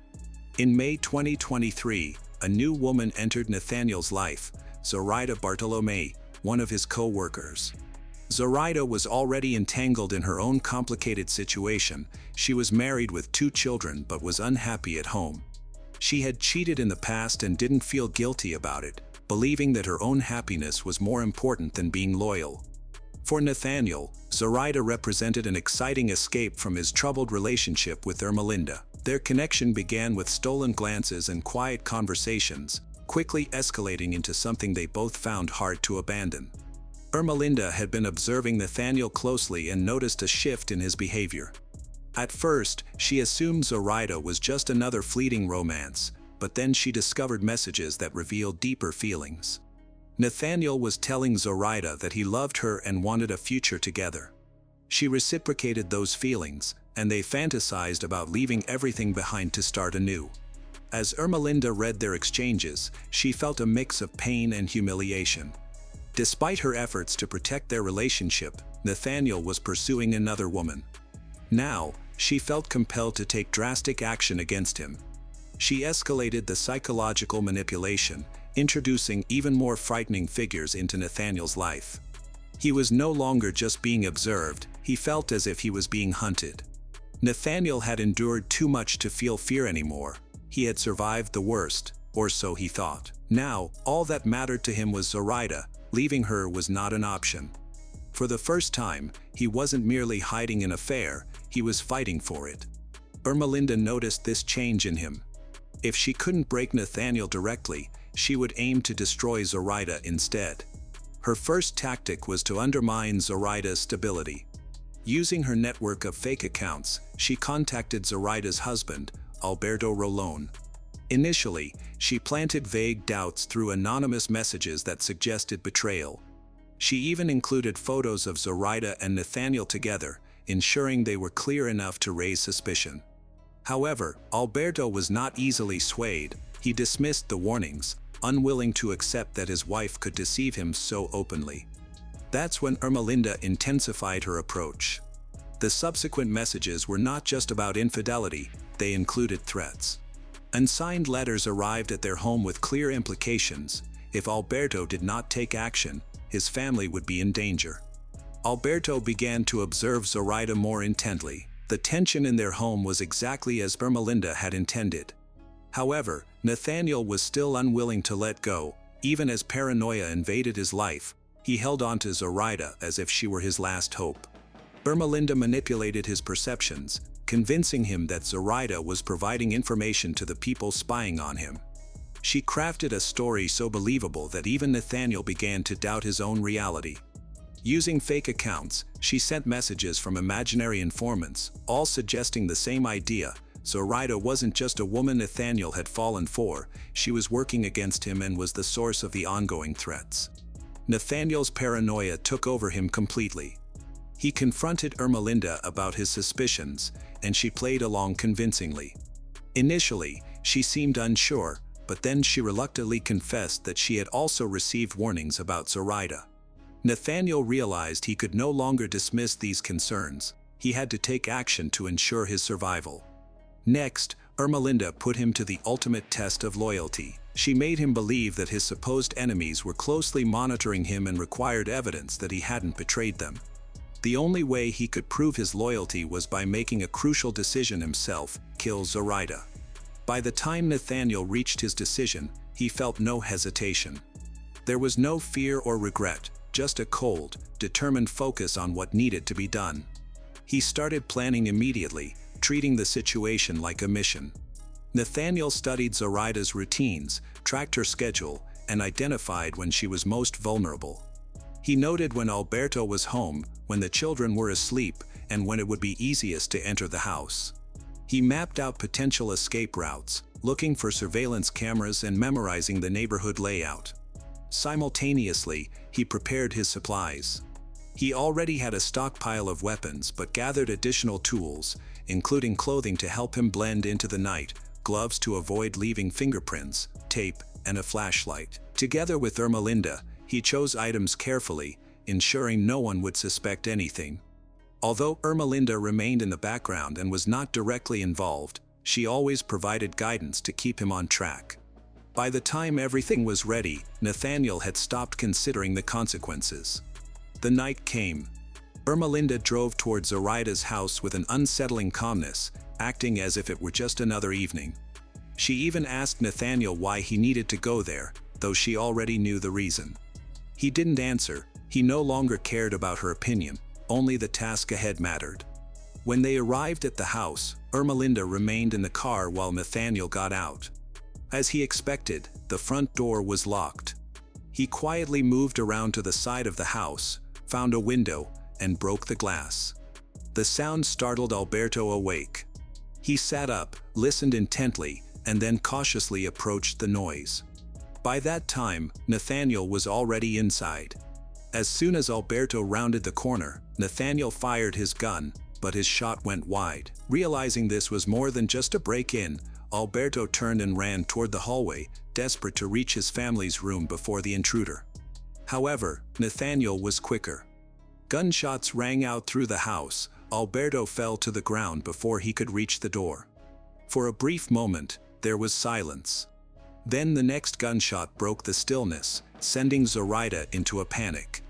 Without thinking, she rushed to the bedroom, pulling her children along, and slammed the door shut, locking it behind her. She knew Nathaniel was inside and was unsure how many others he was with, but her priority was to keep her family safe. Moments later, Nathaniel slammed his shoulder against the door, trying to force it open, but it held strong. Frustrated, he stepped back, aimed his gun, and shot at the lock. The bullet pierced through the wood. Zoraida gasped as the impact hit her. She stiffened and then collapsed. The door swung open, the children huddled together, their eyes filled with fear. The neighbors only heard a few brief, muffled gunshots. It all happened within minutes. Nathaniel looked around at the scene, took a deep breath to calm himself, and then began to methodically rearrange things. He flipped over furniture, opened drawers, and scattered valuable items on the floor to make it appear as though a robbery had taken place. Once he finished, he stepped over the bodies and exited into the night. Ermelinda was waiting for him in the car. She didn't need to ask how it went, her expression said it all.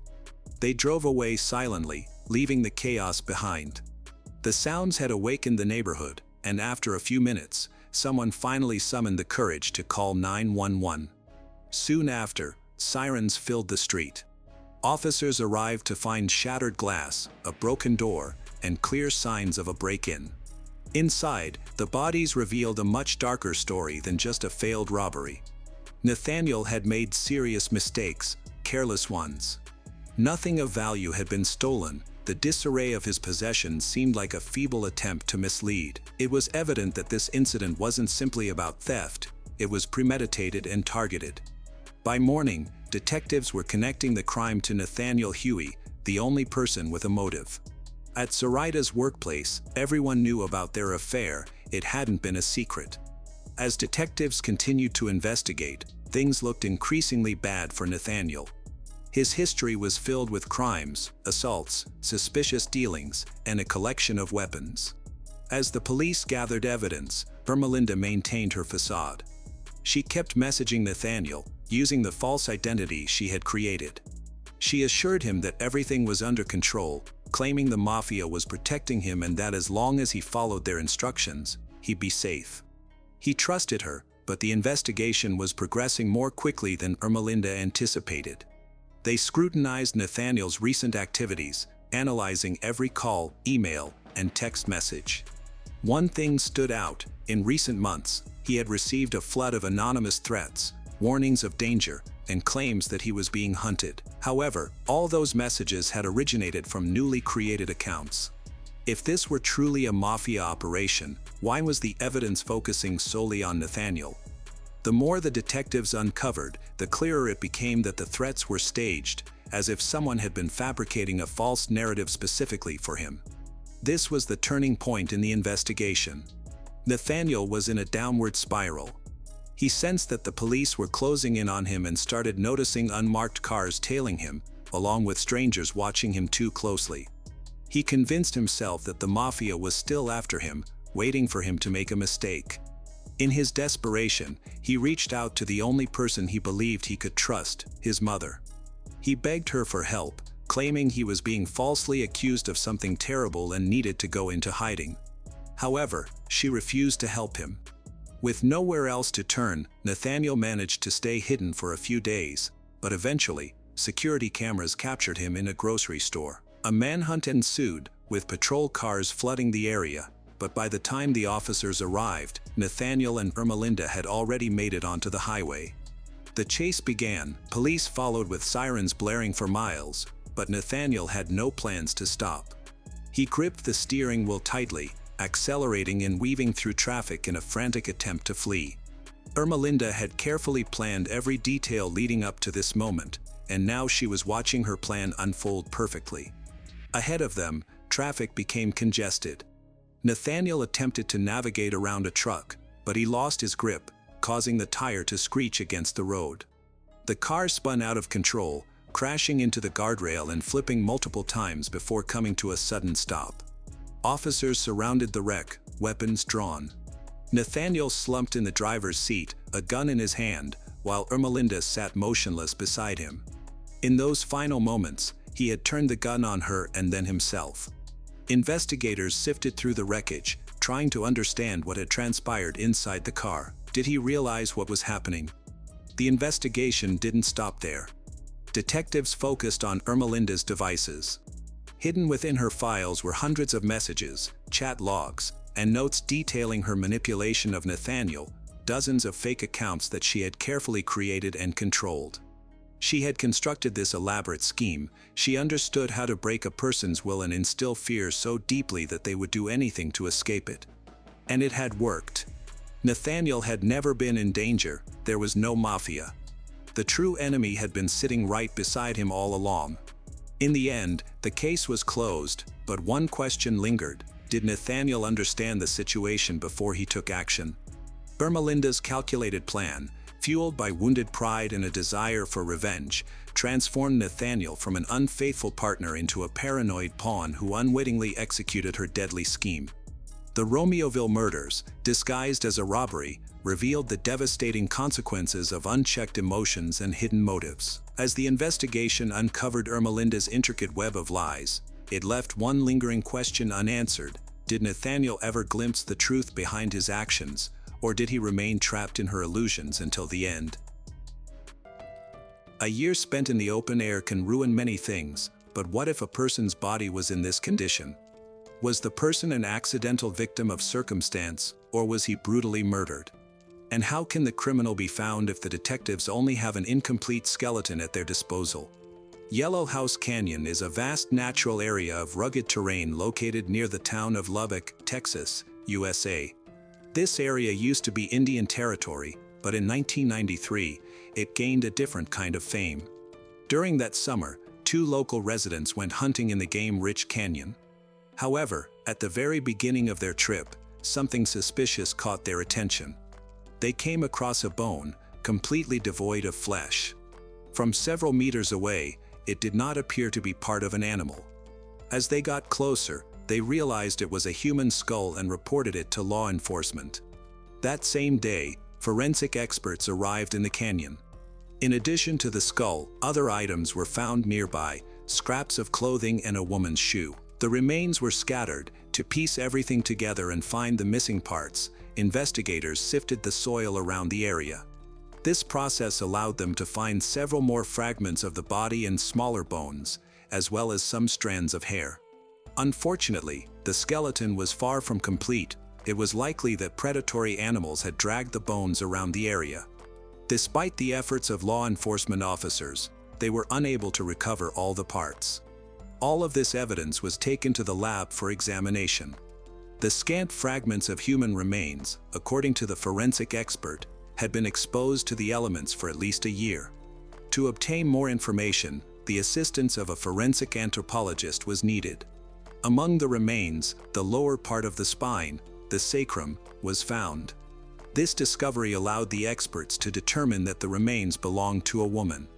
The shape of the skull helped establish that the deceased was a person of European descent. The cranial sutures had not yet closed, indicating the approximate age of the deceased, which the specialist estimated to be a young woman between 18 and 24 years old. More intriguing were the marks found on some bones. These were notches and depressions of a pointed shape, characteristic of injuries inflicted by a knife.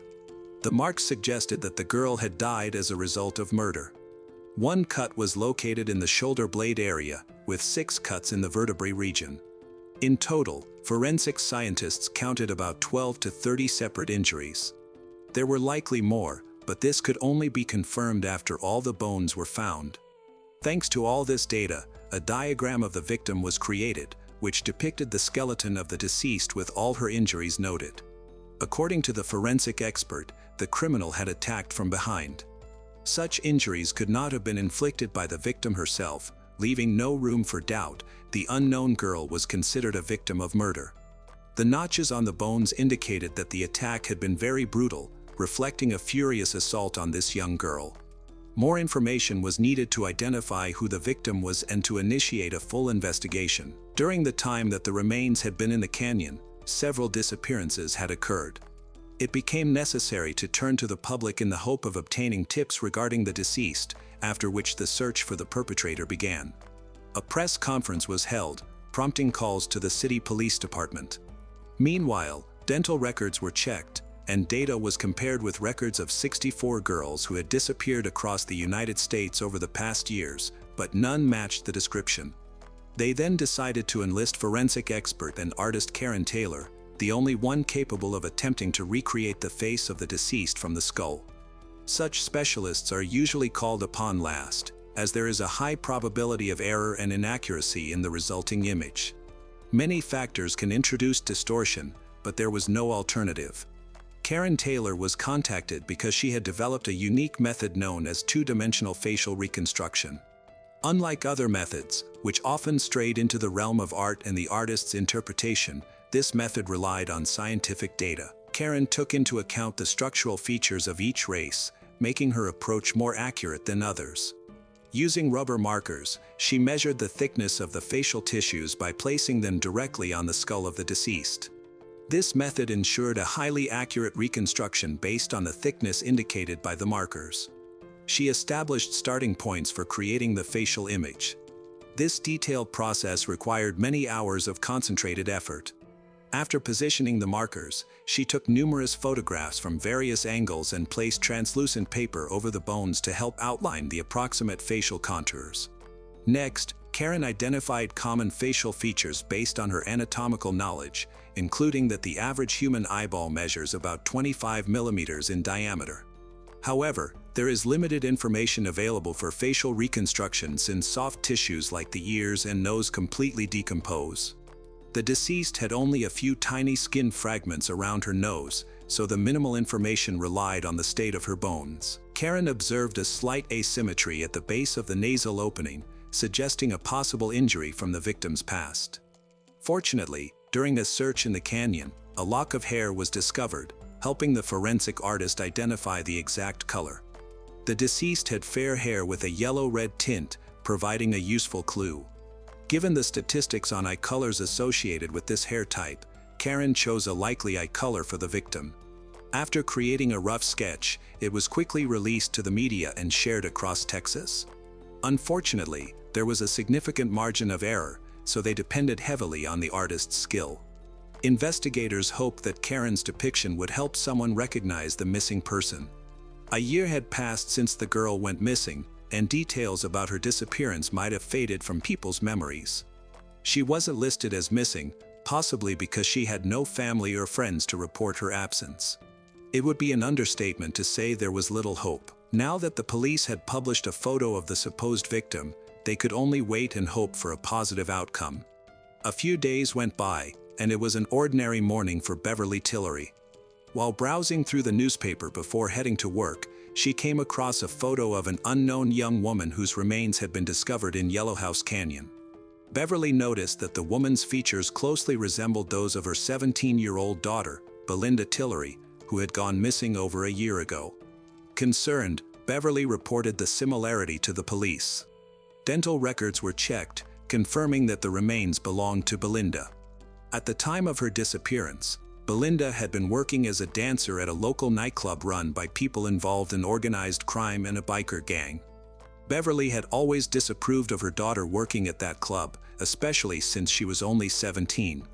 However, Belinda was a rebellious teenager. She had dropped out of school and often ignored advice from others. The club offered good pay, making it hard for her to turn down the opportunity.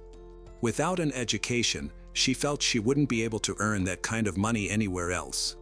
Upon discovering the name of the bar where the victim had worked, the detectives quickly went to investigate. They doubted anyone at the bar would be willing to talk. The bartender, upon seeing a photo of the girl, stated that the club would not cooperate. The detectives felt that the staff were withholding information. Everyone insisted they didn't know anyone named Belinda, as if no dancers by that name had worked there. Ultimately, the detectives left without any leads. However, Belinda's family insisted that she had danced there, even the night before she disappeared. When Belinda worked at the club, her older brother typically drove her to work and picked her up whenever he could.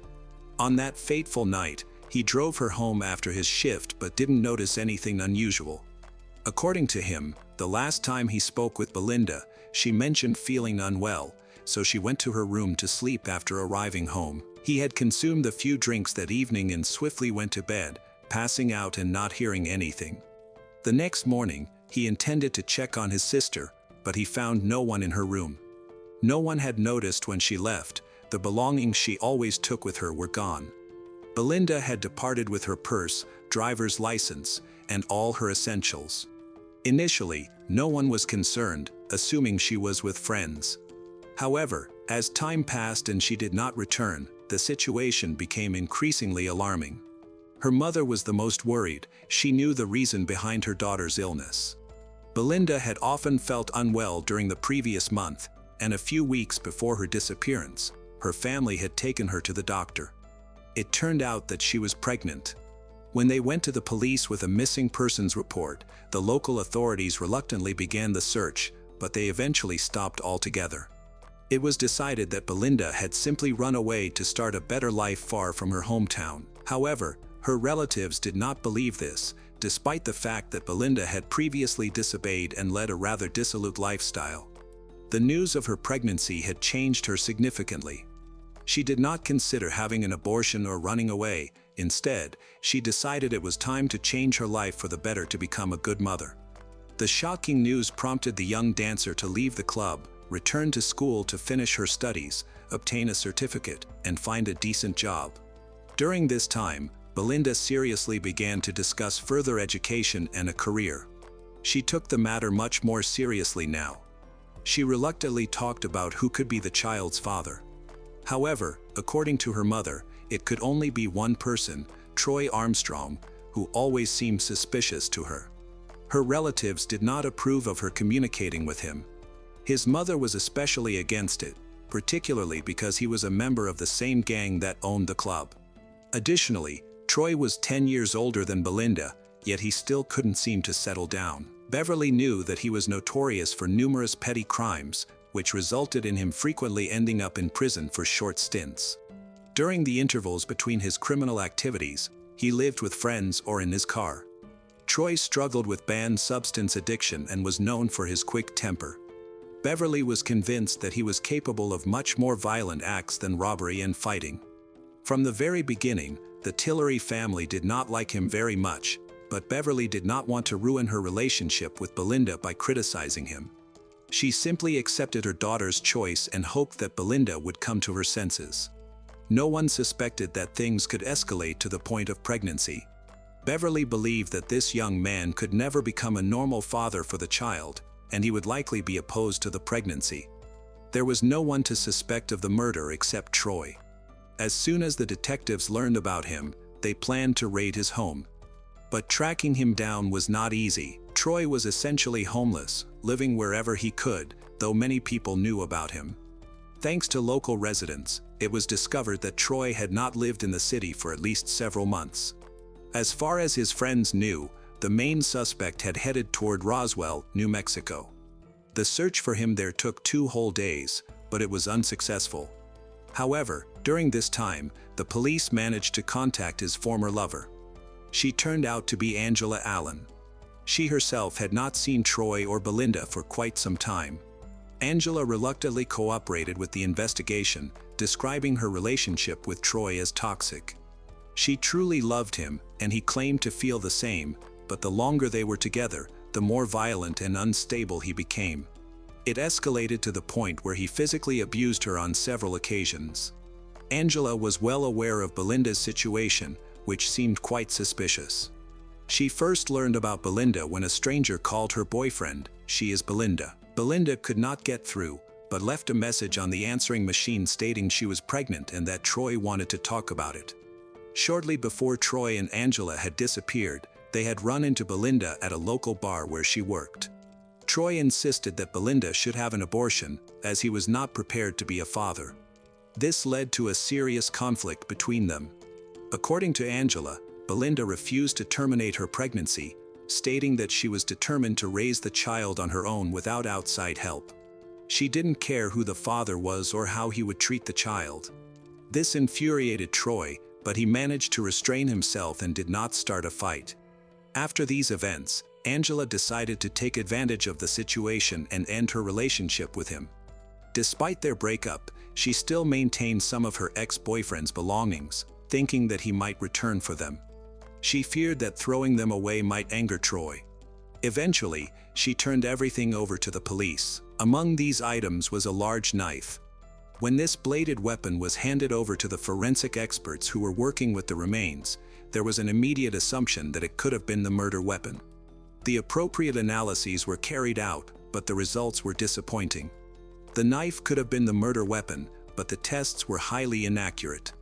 The longer the bones were exposed to the open air, the more the remaining damage was subject to deformation and erosion due to the elements. A year later, it was impossible to say with 100% certainty whether this object was the murder weapon. The detectives who spoke with Angela had the feeling that she was not telling them everything. The investigators decided to speak with her again, and they were correct. In fact, they had to meet with her 3 times. Each time, Angela provided a little more information, often under pressure and through subterfuge.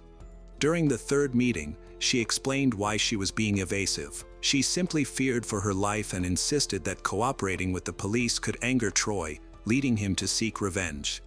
Nevertheless, she managed to reveal increasingly valuable information.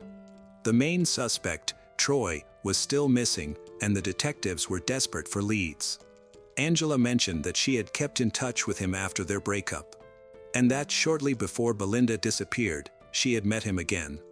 Troy had said he was going to invite a dancer from the club to camp in the canyon, where the body was later found.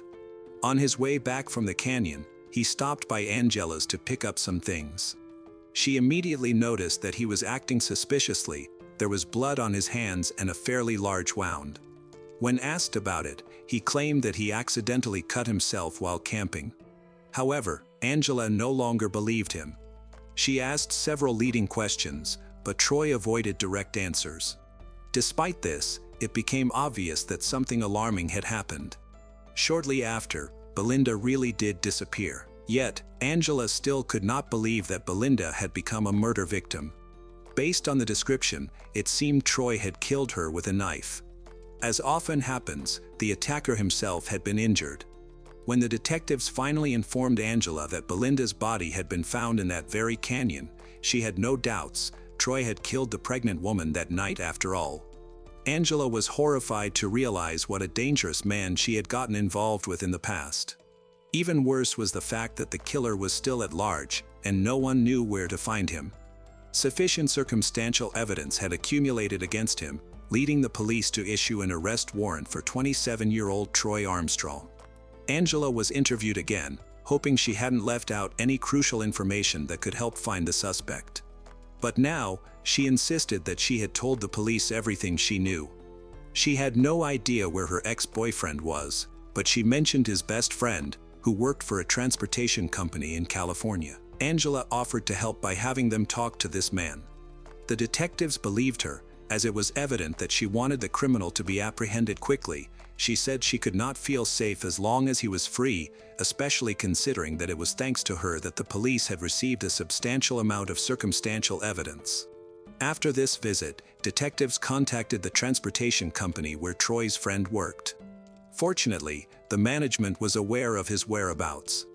The man worked as a truck driver, and each of the company's trucks was equipped with a tracking system, allowing them to pinpoint his location quite accurately. Suspecting that he might be helping Troy evade capture, the transport company management cooperated with the authorities to track the truck driver in real time. During the search, he was moving through Nebraska. To intercept the vehicle, they notified the highway patrol along his route, setting up a checkpoint. Within 3 hours, Troy's friend was stopped. It was believed that he might have dropped off Troy somewhere along the way. However, to the detectives' great surprise, Troy was found in the sleeper compartment of the truck. There was no concrete evidence that the driver had helped him hide from the police, and he denied any wrongdoing. Nonetheless, the main objective was to capture Troy, who was immediately arrested and charged with first-degree murder before being extradited to Texas. The accused insisted that he had no involvement in Belinda's death. Following his arrest in New Mexico, police searched his personal belongings and found a suspicious key, which turned out to belong to a storage unit he had rented in Mexico. When the police located and opened the equipment, they discovered several personal items belonging to Belinda, some of which were identified by her family. Troy was never able to convincingly explain why he kept these items or how he had obtained them, which only added to the circumstantial evidence against him. Among the items found in the storage room were a driver's license and accessories that Belinda loved and always carried in her bag. They should have been with her after she left work at the nightclub. Troy probably hid all of these to make it more difficult to identify the body if it were found. According to prosecutors, Troy had a grudge against Belinda because she refused to get rid of the baby. After she revealed her pregnancy, his girlfriend Angela decided to break up with him, which drove him into a rage. One night in July 1992, when Belinda saw her family for the last time, Troy borrowed camping gear from a friend. Later that night, after the rest of the Tillery family had fallen asleep, he showed up and invited her to go camping in Yellow House Canyon. He claimed that he had broken up with Angela, wanted to discuss the pregnancy and their future relationship. It is clear that he managed to deceive the naive underage girl who was carrying his child. Not suspecting that it was a trap, she went on this short trip, hoping that they would have a complete family. During the hearing, the jury was presented with the version of events in which Troy and Belinda were left alone in the mountains. Instead of discussing their life together, Troy again insisted on terminating the pregnancy, which Belinda refused.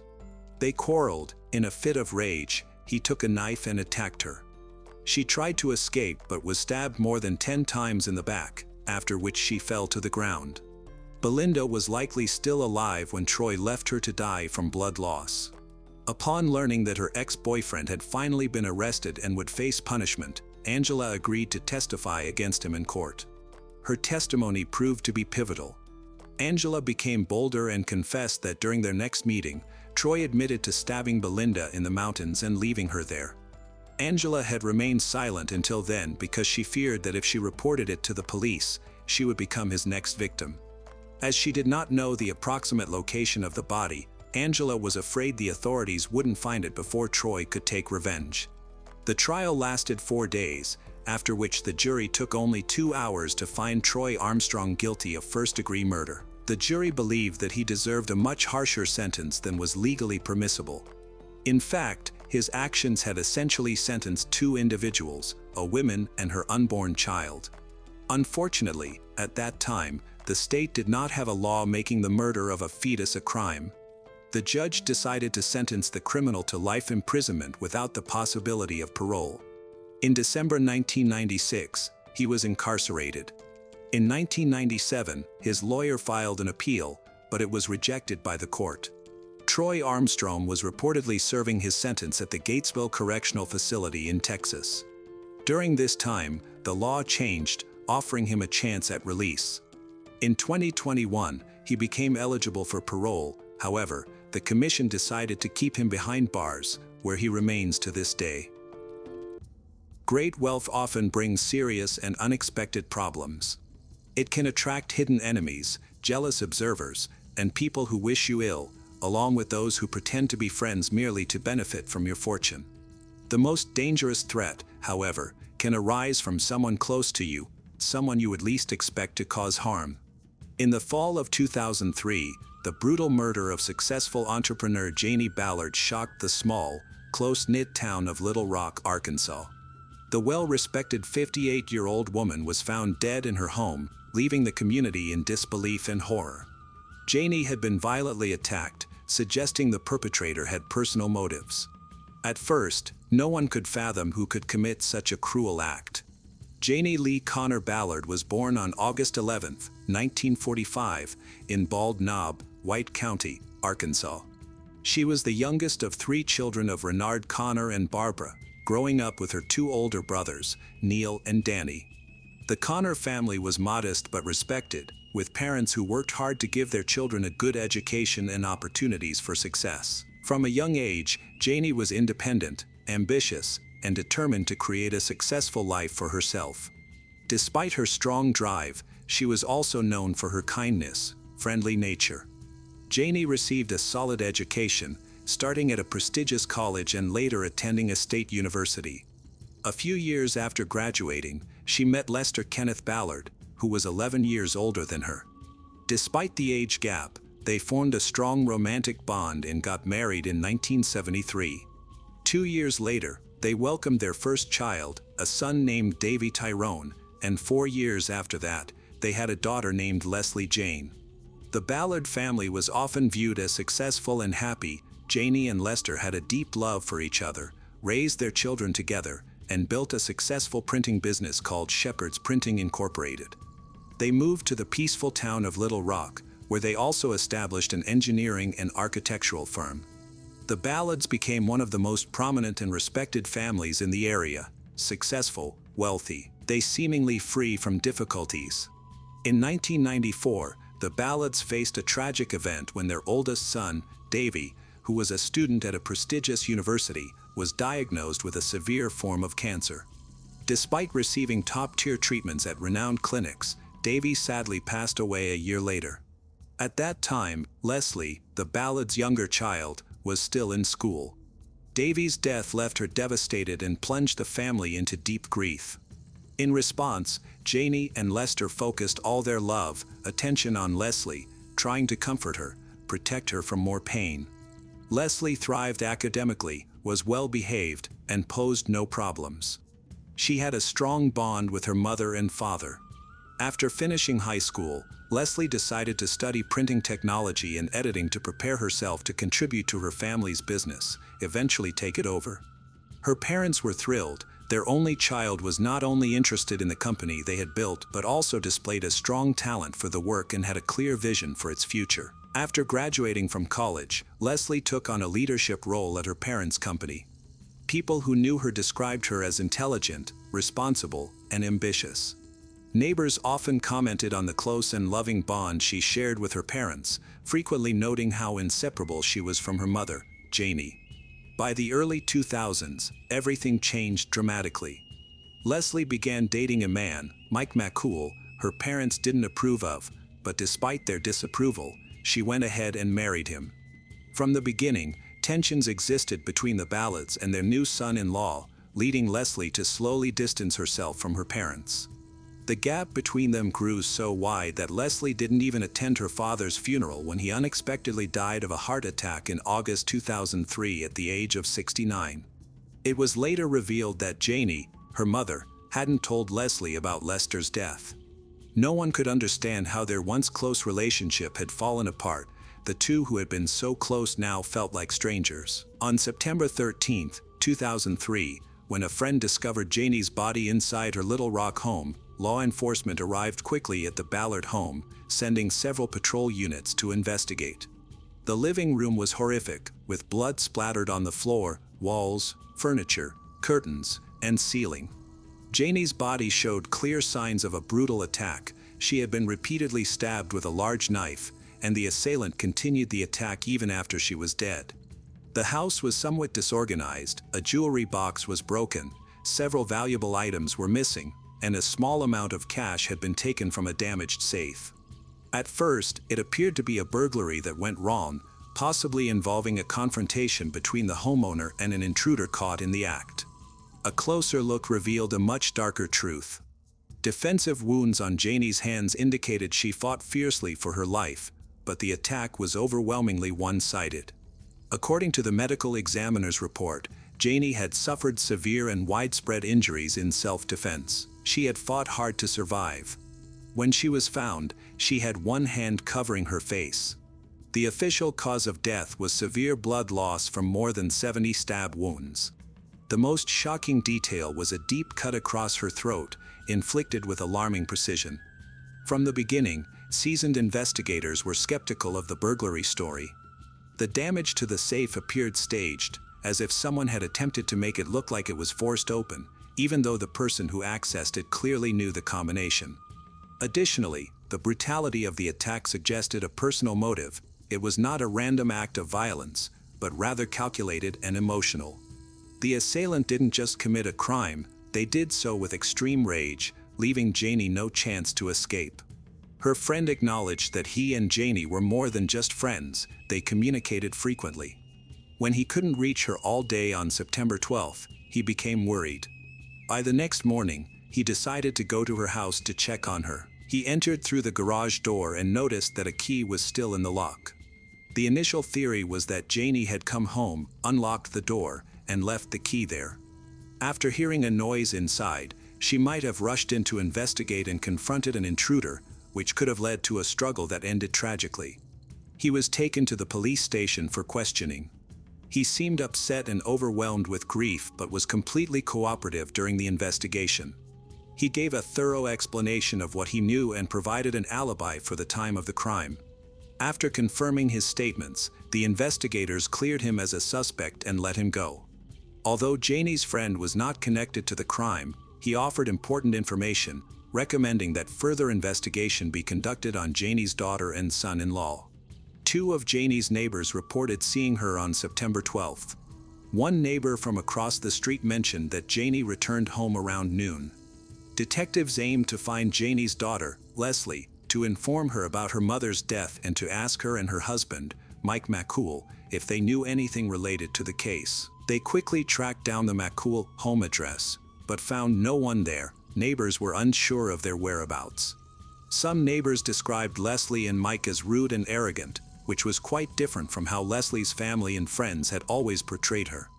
This discrepancy led investigators to look more closely into Leslie and Mike's backgrounds. Leslie was known as a responsible and polite young woman who did well in school and listened to her parents. As she matured, she became beautiful but struggled with shyness, low confidence. In 2001, at 22 years old, Leslie started going to a local gym, where she met Mike, a fitness instructor. Mike was immediately drawn to her attractiveness and offered to train her as a personal trainer, to which Leslie happily agreed. Their professional relationship soon blossomed into a romantic one. They began dating. At first, Mike deceived Leslie about his age, says he is only 36 years old, when in fact, he is nearly 50 years old.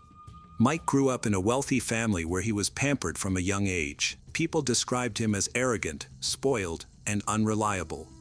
Throughout his life, he often got into trouble, but his parents always stepped in to help him escape any repercussions.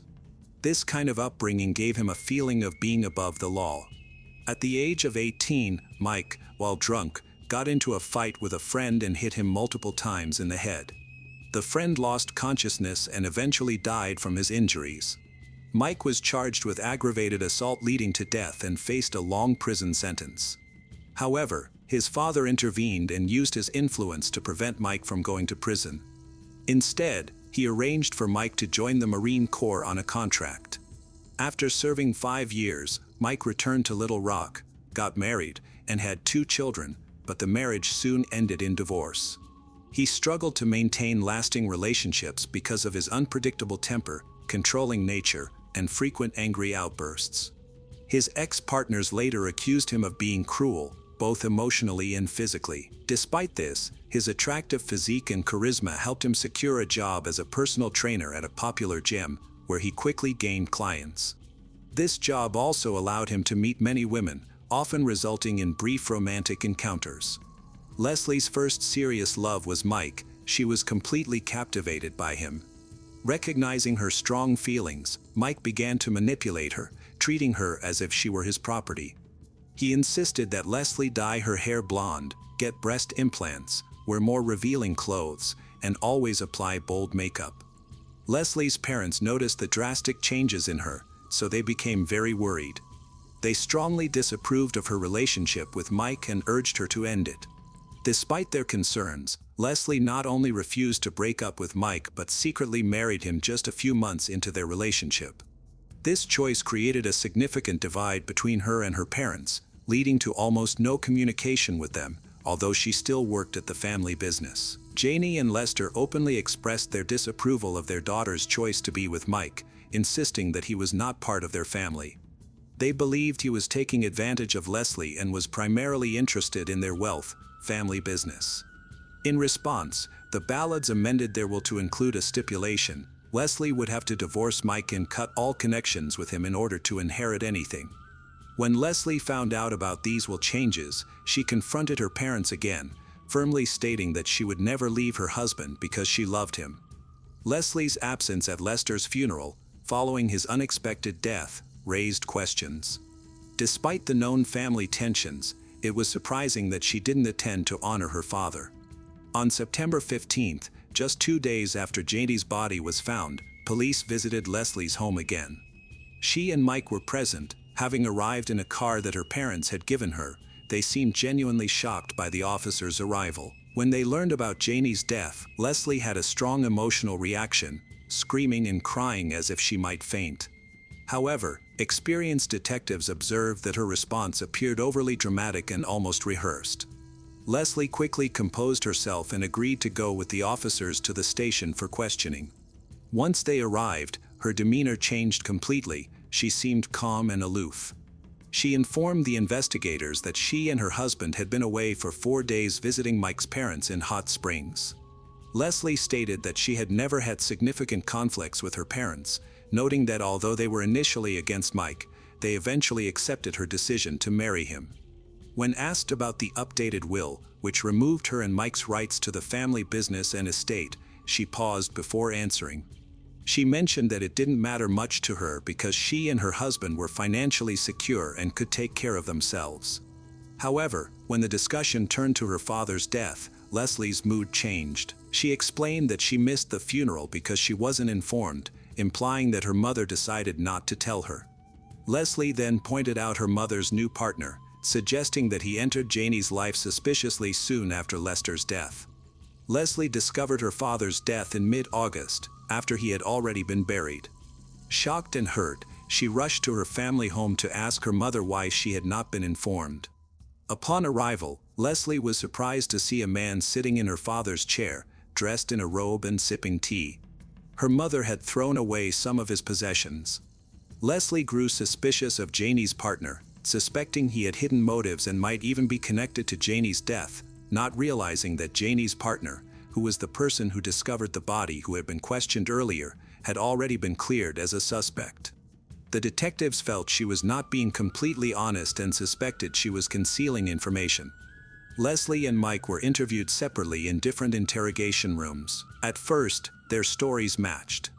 However, Mike quickly became the main suspect due to his criminal past and his apparent desire to gain from the Ballard family's wealth. In contrast, Leslie was portrayed by her family and neighbors as a gentle and obedient woman who always followed her parents' advice. During his questioning, Mike seemed calm, self-assured. Since there was no direct evidence against him, the detectives decided to release him and suggested that he wait for Leslie either in the corridor or in his car. He opted to stay at the station, anticipating that Leslie would be released soon as well. Leslie became more and more anxious during her interrogation. She contradicted herself, struggled to remember details, and became visibly upset. Around 2 a.m., after 6 hours of questioning, detectives highlighted yet another inconsistency in her story. Taking a deep breath, Leslie said she was ready to confess. Everyone expected her to blame Mike for the crime, but instead, she stunned everyone by saying she killed her mom. Initially, the investigators were doubtful, thinking she might be trying to shield her husband. However, as Leslie described the events in detail, her account left everyone in the room shocked. Leslie's relationship with Mike began to cause problems right from the start. Her parents were horrified by her choice and refused to accept him. Believing that time would mend their relationship, Leslie chose to distance herself from her parents, hoping they would eventually reconcile. However, her parents grew more concerned as they noticed significant changes in her appearance and behavior, realizing that Mike was manipulating her. He was primarily interested in their money and business. In response, the Ballards updated their will. When her parents informed Leslie about the will change, she felt devastated and betrayed. As a result, she decided to cut off all contact with them, stopping visits and calls. In August 2003, when Lester died unexpectedly, Janie decided not to inform her daughter, intending to punish her for her rebellious behavior. This choice deeply hurt Leslie. Additionally, Leslie found out that only 2 weeks after her father's passing, her mother had started a new relationship. This revelation fueled Leslie's intense anger toward Janie. However, despite her feelings, Leslie insisted she would never harm her mother, stating that such thoughts had never entered her mind. Mike was intent on gaining control of the Ballard's wealth and business, so he uncovered a legal loophole. If Leslie's parents both died within a month of each other, she would inherit everything, regardless of the new will.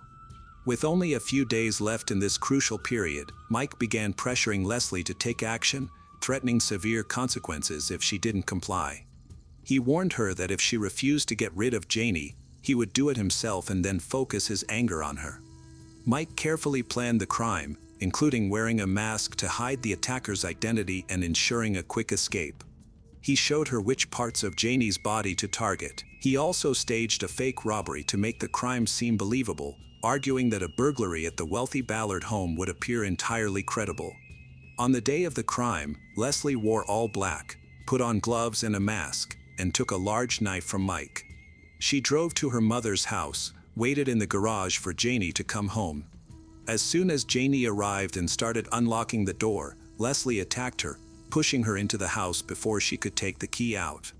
They struggled in a living room, where Leslie stabbed Janie several times in the back. When Janie collapsed to the floor, Leslie kept attacking her with the knife, motivated by fear and pressure from Mike. Leslie stabbed Janie repeatedly, stabbing her kidneys and lungs, even slashing deep into her skull. It's likely that Janie never got a clear look at her attacker's face because of the mask. After the attack, Leslie searched the house to make it look like a robbery. She took some valuable jewelry and her father's coin collection, which was quite valuable. However, her main objective was to find and steal the will. Once she obtained what she wanted, she damaged the safe to make the crime seem more realistic and then left in her mother's car. She later abandoned the vehicle in a parking lot at the city's edge, where Mike came to pick her up in his car. As Leslie was confessing, Mike waited in the hallway, appearing calm. However, when he was called in for more questioning, he stayed composed until the detectives revealed that Leslie had confessed to everything. At that moment, Mike denied any involvement and claimed he had no knowledge of Leslie's plans to harm her mother. He insisted that Leslie had planned and carried out the crime by herself, admitting only to helping her conceal it afterward, including hiding evidence. He informed the investigators about the location of the blood-stained clothing and mentioned that the stolen jewelry and coin collection had been taken to his parents' house in Hot Springs. Police took both suspects to Mike's parents' house in Hot Springs to retrieve evidence. The coins and jewelry belonging to the Ballards were found in a hidden compartment in one of the rooms at Mike's parents' house. When detectives inquired about the weapon used in the crime, Leslie shrugged and said that Mike had taken it, suggesting he might have thrown it away at Lake Hamilton. Experienced divers were called to the scene immediately. A diver then found a butcher knife with an 8-inch blade. Forensic analysis later confirmed that it was the weapon used in the crime. The autopsy had already shown that Janie suffered over 70 stab wounds. While Mike might have been the mastermind behind the crime, nobody could have forced Leslie to inflict so many wounds. This extreme violence indicated that Leslie was acting out of profound anger, unleashing her rage on her mother in a moment of uncontrollable fury. Leslie and Mike both insisted they were innocent and tried to portray themselves as victims. Leslie alleged that Mike forced her to commit the crime by threatening her life, saying that her fear for her safety made her go along with his plan. In contrast, Mike argued that he was unaware of Leslie's intentions and never thought she would harm her own mother. Leslie's trial started in the spring of 2004. She faced charges for committing a crime and tampering with evidence. Her defense team highlighted her clean criminal record and presented positive character references from people who knew her. However, despite their efforts, the jury convicted her on all charges, and she was sentenced to life in prison without the chance of parole. Mike's trial started in June of that year. His lawyers claimed he was unaware of Leslie's intentions and did not take part in the crime. Despite this, the jury found him guilty of being an accomplice and attempting to destroy evidence. As a result, Mike was sentenced to 40 years in prison for first-degree murder and 20 years in prison for burglary, leading to a total sentence of 60 years without the possibility of parole, a sentence equivalent to life in prison. His behavior in prison has earned him an upgrade to a maximum security prison. 2 days before Christmas in the peaceful town of Ellington, Connecticut, Birchview Drive was adorned with holiday decorations and wrapped gifts, creating a serene atmosphere. However, that calm was abruptly interrupted when a house alarm started ringing, prompting the police to respond quickly. When they arrived, they discovered smoke, a man bound to a chair, and something alarming in the basement. Initially, it appeared to be a burglary, but as detectives began their investigation, inconsistencies emerged. Eventually, a seemingly ordinary fitness tracker would uncover a shocking truth that no one anticipated. Connie DeBate, born on July 31, 1976, in Rockville, Connecticut, Connie was loved by all who knew her. She was raised by her parents, Kenneth and Cindy Stewart Margada, alongside her siblings Marlise, Leslie, and Keith. Connie's childhood in the peaceful towns of Vernon and Ellington was filled with deep friendships. After graduating from Ellington High in 1995, she attended the University of Connecticut and earned her degree in 1999. Connie went on to have a successful career in pharmaceutical sales in Reckitt Benckiser. Her friends remember her as kind, selfless, and vibrant, someone who brightened every room she entered. In the early 2000s, Connie met Richard DeBate, who born just 2 days before her on July 29, 1976. Richard was charming and motivated, with a background in computer network administration. They fell in love and got married on July 4, 2003. Soon after, they welcomed 2 sons, Richard R.J. and Connor. They then moved into a lovely home on Birchview Drive in Ellington. To outsiders, they appeared to be a perfect family. Connie was a caring mother, and Richard seemed to be a devoted husband. However, the reality behind closed doors was starting to show signs of trouble. On December 23, 2015, just 2 days before Christmas, a tragic event occurred. The day started like any other. At 8:10 a.m., Richard dropped the boys off at the bus stop while Connie was getting ready for a class at the local gym. Shortly after she left, Richard realized he had forgotten his work laptop and went back home. He reported that this was the moment everything changed. Richard told the police that he received a security alert on his phone about an alarm going off at their house. He emailed his boss to explain his delay and quickly returned home. When he got inside, he claimed he heard noises coming from upstairs. As he went to check, he said he encountered a masked intruder in camouflage who was holding a knife. According to Richard, chaos erupted when a man entered their home demanding money and passwords, threatening to harm his family. Just then, the garage door opened. Connie had returned early because her class was canceled. Richard shouted a warning, but the intruder ran toward Connie, leading to a struggle. Richard was thrown down the stairs and became dazed. When he regained his senses and went after them into the basement, it was already too late. He heard the gunshot. The attacker then turned on Richard, tied him to a folding chair with zip tied, cut him with a box cutter. However, Richard managed to fight back, frightened the man away. The story was dramatic, but the timeline raised some questions. Richard reported that the attack occurred around 9:05 a.m., but the first 911 call was made over an hour later, at 10:21. When first responders arrived, they noticed smoke in the air and the front door slightly ajar. They followed a trail of blood from the basement to the kitchen, where they discovered Richard, partially restrained and lying face down. However, there was no evidence of the supposed intruder. Investigators conducted a thorough search of the home, taking photographs of everything, including Richard still tied to the chair. As they examined the scene more closely, they found themselves with increasing questions. Initially, it appeared to be the aftermath of a violent struggle, but some details were inconsistent. Richard had zip-tied only on his left wrist and ankle, his injuries were minimal, and the location of his wound raised suspicions. Meanwhile, the real tragedy unfolded in the basement boiler room, where police discovered Connie. She had sustained 2 fatal gunshot wounds, one to her abdomen and another to the back of her head. Unfortunately, there was no hope for her. She was pronounced dead at the scene. Investigators quickly recognized that this was not just a standard home invasion case. They dispatched service dog units to try to track the intruder. Surprisingly, the dogs focused their attention on one individual, Richard. One of the dogs discovered Richard's wallet in the yard, which had likely been discarded by the escaping intruder. However, there was no scent trail leading away from the house. Instead, the dogs followed a path directly to the ambulance where Richard was being treated for what turned out to be only minor injuries. From that moment on, Richard's story started to fall apart. At Hartford Hospital, detectives questioned him about what happened that morning. Richard stuck to his story that an intruder shot Connie, but when they asked for more details, his account started to change. His timeline became unclear. At one point, Richard said he left the house before Connie, but later he couldn't remember who left first.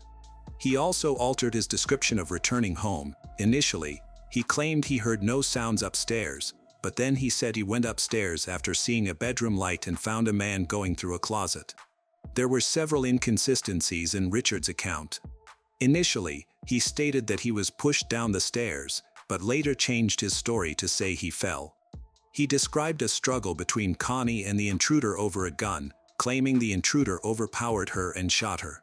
Richard also claimed that the basement was completely dark, making it difficult to see. However, if he had been knocked unconscious as he stated, how could he remember so many details? Additionally, the physical evidence did not support Richard's story. He claimed he crawled up the stairs while still tied to a chair to call for help, but his injuries were only on the left side and the front of his legs, areas that were easily accessible with his right hand. There was another issue to consider. There was hardly any blood trail leading from the basement to the kitchen. Investigators found only a few dry drops of blood in the kitchen, which raised questions. If Richard had truly dragged himself upstairs, he would have left a more obvious trail. Even more concerning was what they didn't discover. There was no evidence that Richard had approached Connie's body after the shooting. The blood around her remained undisturbed, suggesting that no one attempted to assist her. Detectives also looked at the supposed entry point, a basement window, which showed no signs of forced entry. Instead, the locks were found removed from the inside and placed on the sill. For someone to enter in that manner, they would need to pry open the window without damaging the frame or triggering the alarm system, which seemed unlikely. When asked more questions, Richard described his marriage as mostly positive. He acknowledged that Connie had been going through emotional challenges, showing signs of depression and occasional anger, which was unusual for her since she is generally warm and optimistic. He indicated that she was gradually improving. However, when asked if investigators would find any relationship problems, Richard provided a confusing answer, saying both yes and no. Richard explained that he and Connie both wanted another child, but medical issues had prevented them from conceiving again. As detectives investigated further, Richard shared surprising information. He revealed that he and Connie had made a plan for him to have a child with another woman. Richard claimed that artificial insemination was too costly, so they opted for a more personal arrangement. He mentioned that it was Connie's idea for the three of them, Richard, Connie, and the woman, to co-parent the child. To Richard, this seemed like a modern way to achieve their shared dream. However, investigators found his story puzzling. When detectives asked Richard whether Connie was aware of the woman's pregnancy, he avoided answering the question. Then, a crucial discovery was made: Connie and the woman had never actually met. This fact fundamentally weakened Richard's story. As more details emerged, the reality became clearer. Connie hadn't agreed to anything, and the woman's pregnancy was unplanned. It turned out Richard was hiding much more than just an affair. Later that day, investigators found this woman, and her account changed everything. She acknowledged knowing Richard was married but believed he was in the process of getting a divorce. Richard had told her that his marriage was over, that he and Connie were just waiting for the right moment to separate. On June 18, 2015, the woman found out she was pregnant. She chose to inform Richard. He responded with a false claim that he had already hired a divorce lawyer. By December, their relationship was still strong, and they were even planning a romantic getaway to Vermont just a week before Connie's death. During that trip, they discussed when to reveal their relationship, and Richard suggested they wait until after Christmas to do so.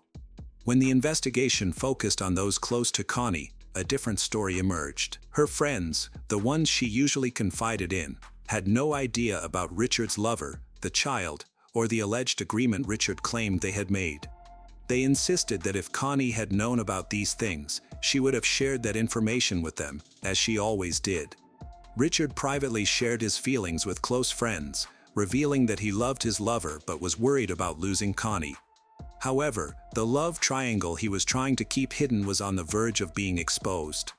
Investigators had suspected from the outset that Richard might be linked to his wife's murder, although they kept their doubts to themselves. Publicly, it was believed that a masked intruder had broken into their home, killed Connie, and left Richard injured. Friends and neighbors sympathized with Richard, initially accepting his displayed grief without question, but investigators continued to pursue leads. One potential suspect was a contractor whom Connie and Richard had taken to small claims court over a dispute regarding home renovations. Connie had reportedly been fearful of this contractor, and her car had been vandalized twice in 2015, incidents she suspected were related to him. As a precaution, they had improved their home security system and acquired firearms.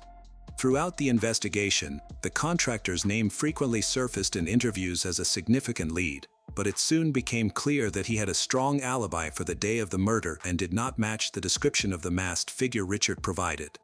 That lead quickly went cold. As investigators focused on Richard, others noticed his unusual behavior. His response to Connie's death was not typical for a grieving husband.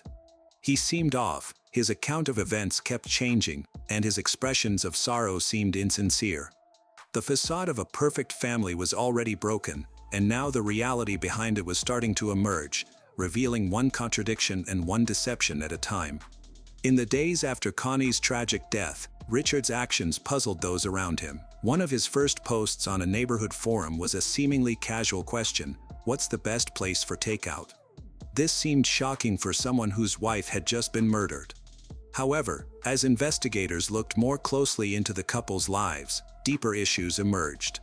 They were facing significant financial difficulties, spending much more than they earned, with much of the strain falling on Connie.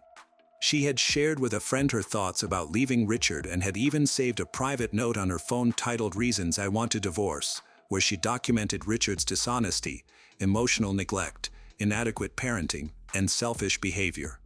Investigators soon discovered a money trail. They found 2 life insurance policies, each valued at nearly $500,000. Although Richard's policy had expired because he didn't make payments, Connie's policy was still active.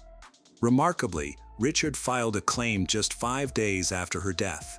A month later, he received another $75,000 from her employer. This shocking discovery revealed that the man who professed to be mourning her was already profiting from her death.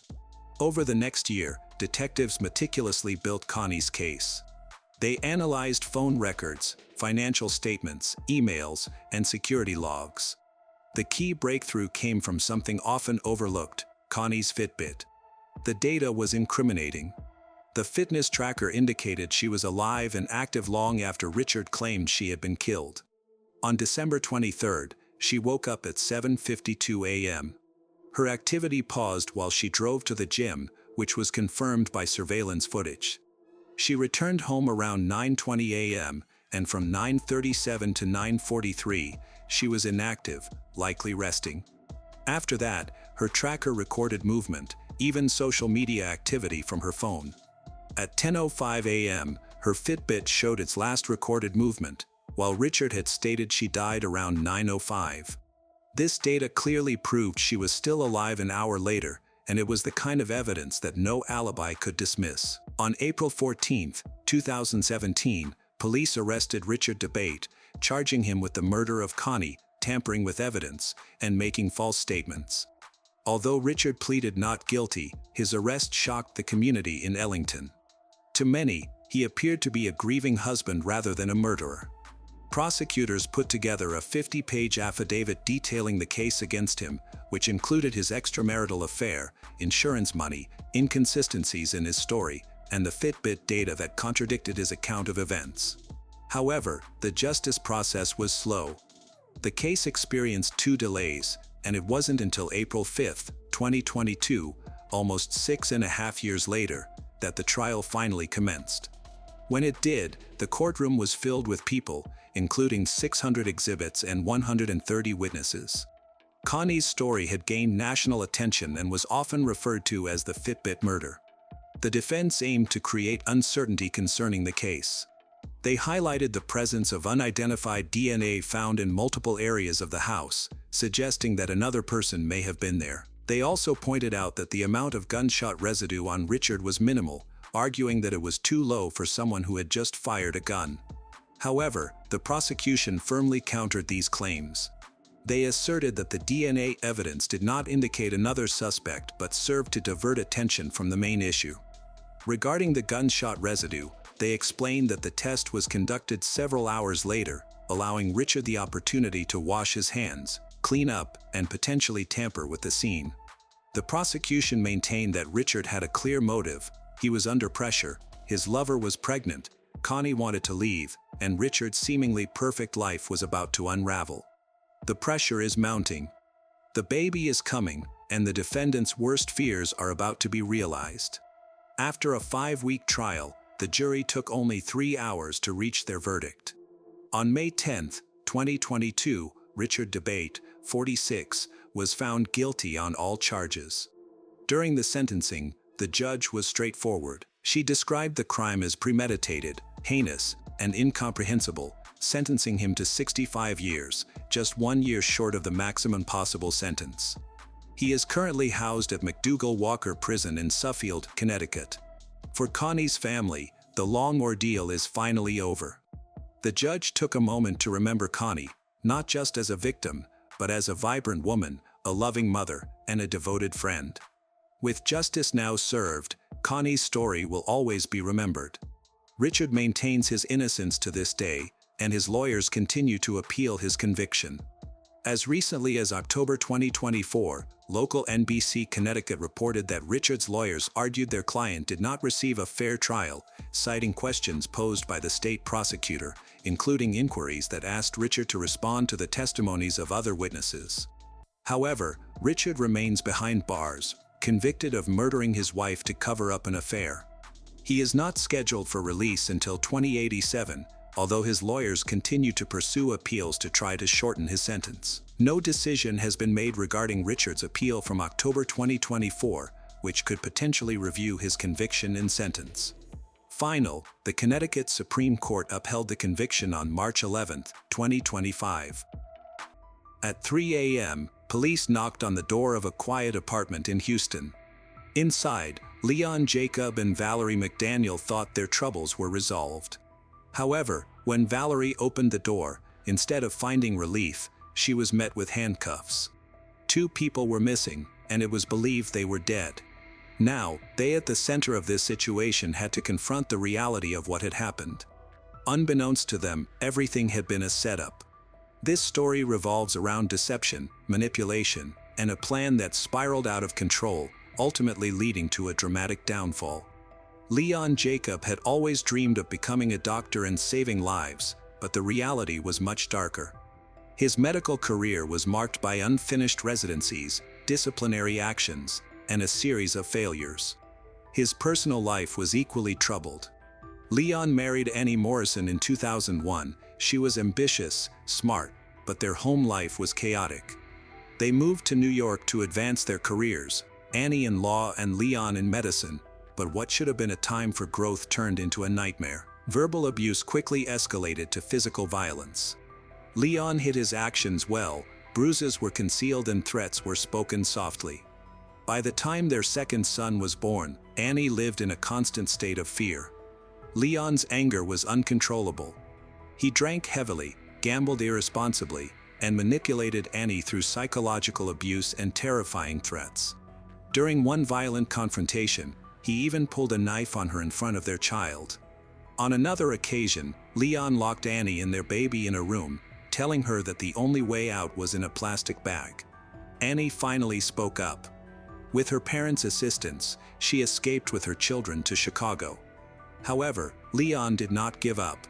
He stalked Annie and her family, expressing anger towards the court that gave her custody. Unable to control her, he shifted his attention to someone new, Megan Varicas. Megan worked at a hotel in Pittsburgh, where Leon had moved for his 6th residency. Like his previous positions, this one ended poorly due to his aggressive behavior towards staff and neglect of patient safety. Despite this, Megan was initially taken in by his charm. They relocated to Houston in late 2014, hoping for a new beginning, but Leon remained unchanged. By 2017, their relationship had deteriorated into threats, harassment, and fear. Megan faced physical abuse, constant stalking. When she attempted to leave, he followed her. When she sought refuge, he tracked her down. Even when she found safety at work, he would lurk outside, hiding in the bushes and confronting her coworkers. He bombarded her with emails filled with a mix of desperate requests and angry outbursts. He was unwilling to let her go and refused to accept her rejection. Megan applied for a restraining order and also sued Leon for harassment and assault. Facing criminal charges, Leon panicked as his dream of becoming a doctor slipped further away. Instead of accepting responsibility for his actions, Leon started to plan something more sinister. He reached out to a family connection and visited a law firm run by friends of his parents, where he met Laura, the owner's niece. Laura attempted to mediate the situation, hoping to persuade Megan to drop the charges and reconcile, but Megan refused. This rejection triggered Leon's dark thoughts. He considered that Laura helped Megan disappear. When Laura sensed his disturbing intention, she quickly distanced herself from him. Leon, feeling rejected, began sending Laura numerous messages and harassing her at her workplace. Although Laura felt unsafe, she did not report him to the police. Instead, she contacted her friend, seeking his help to intervene. Leon continued to stand his ground. A month went by without any progress. When Laura tried to reach her friend again, a stranger named Zach picked up the phone. He informed her that her friend had passed away unexpectedly. Zach, a former soldier, mentioned that he was familiar with the situation and offered his assistance. This new relationship would soon make a significant impact.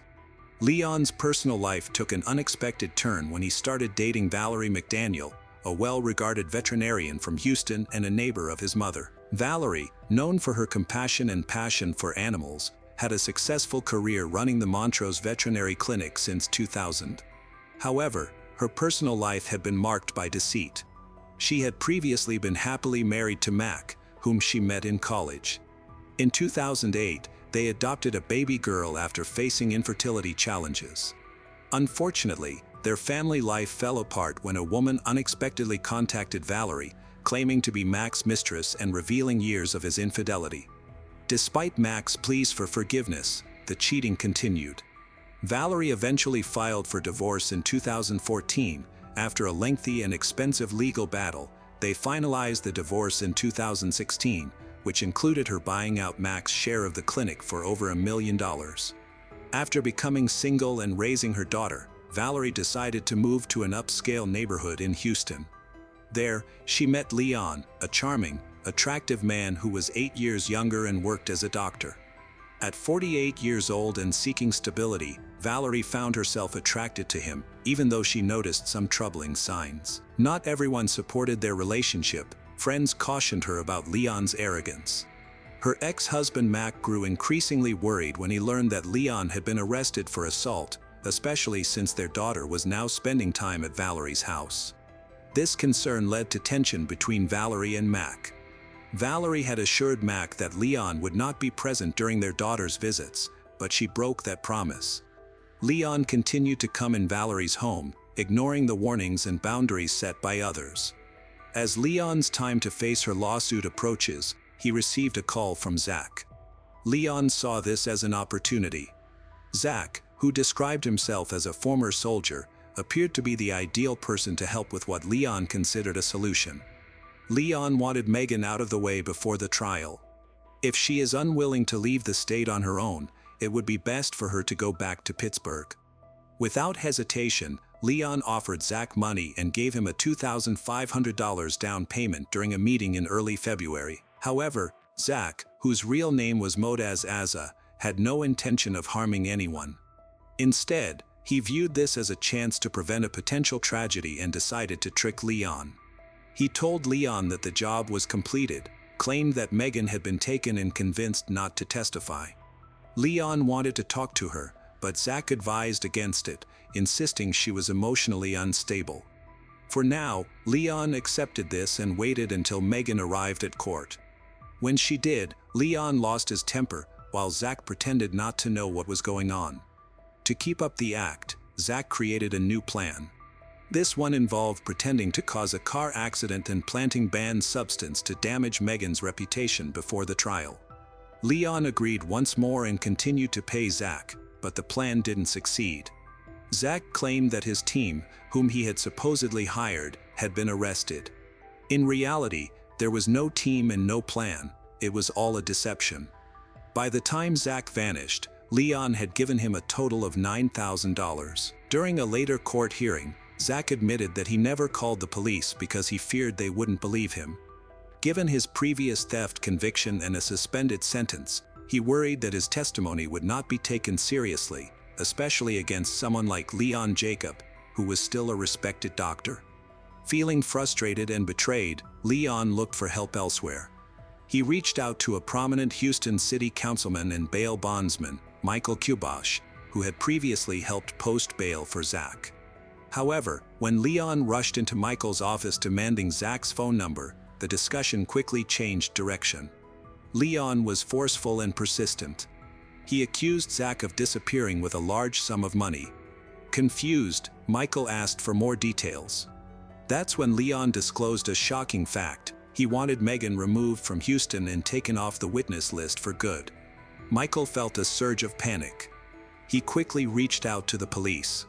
Authorities acted swiftly and tracked down Zach, discovering that his real name was Motaz. After his arrest, Motaz told detectives that he had been deceiving Leon to prevent a real crime from occurring. He claimed his actions were part of a scheme to protect Megan while also earning money. However, a crucial question remained: if he genuinely wanted to protect Megan, why didn't he contact the police earlier? After months of manipulation, deceit, and escalating threats, Motaz, previously known as Zach, decided to involve law enforcement. He agreed to cooperate with detectives in a high-stakes undercover operation aimed at capturing Leon Jacob in the act. The goal was to obtain recorded evidence of Leon ordering a hit. Detective Javier was selected to impersonate the hitman. During a wiretapped conversation, Zach informed Leon that he wasn't the suitable candidate for the job, but he had someone else in mind. Leon acted quickly. He was not only focused on Megan but also had another target in mind. He asked if Javier could take care of two assignments, the second being Valerie McDaniel's ex-husband, Mac. Both Leon and Valerie consented. Mac needed to be eliminated. On March 8, 2017, four individuals, Leon, Valerie, Zach, and undercover officer Javier, gathered at an Olive Garden restaurant. This meeting was intended to be a planning session, but it was actually being recorded. Leon expressed his thoughts regarding their situation. He indicated that he did not want to kill Megan but just wanted her to leave Houston and made her too scared to testify. However, he mentioned that if she refused to leave, he was open to taking extreme actions. He even suggested using an injection to make it look like she had a heart attack. Valerie, who was sitting next to him, didn't react negatively. Instead, she shared Mac's location and proposed a plan to hijack his car while he was inside, making it look like a robbery that went wrong. She was concerned that Mac would seek full custody of their daughter. Unbeknownst to the perpetrators, their intended targets were already informed about the operation. 2 weeks prior to the meeting, police warned Megan that her life was at risk. She initially sought refuge at her parents' house but later chose to return and assist with the investigation. Mac received the same warning and request for help. Together, they became part of their own crime scene. The police staged photos to create a convincing illusion. Megan was shown bound and gagged, her eyes wide with fear, while Mac was depicted with a fake gunshot wound, slumped on the ground and in his car. These images would serve as a crucial trap for Leon and Valerie. On March 9th, Detective Javier showed Leon and Valerie photos of Mac's lifeless body. Leon examined the images closely, while Valerie nodded in agreement. They both looked satisfied with what they saw.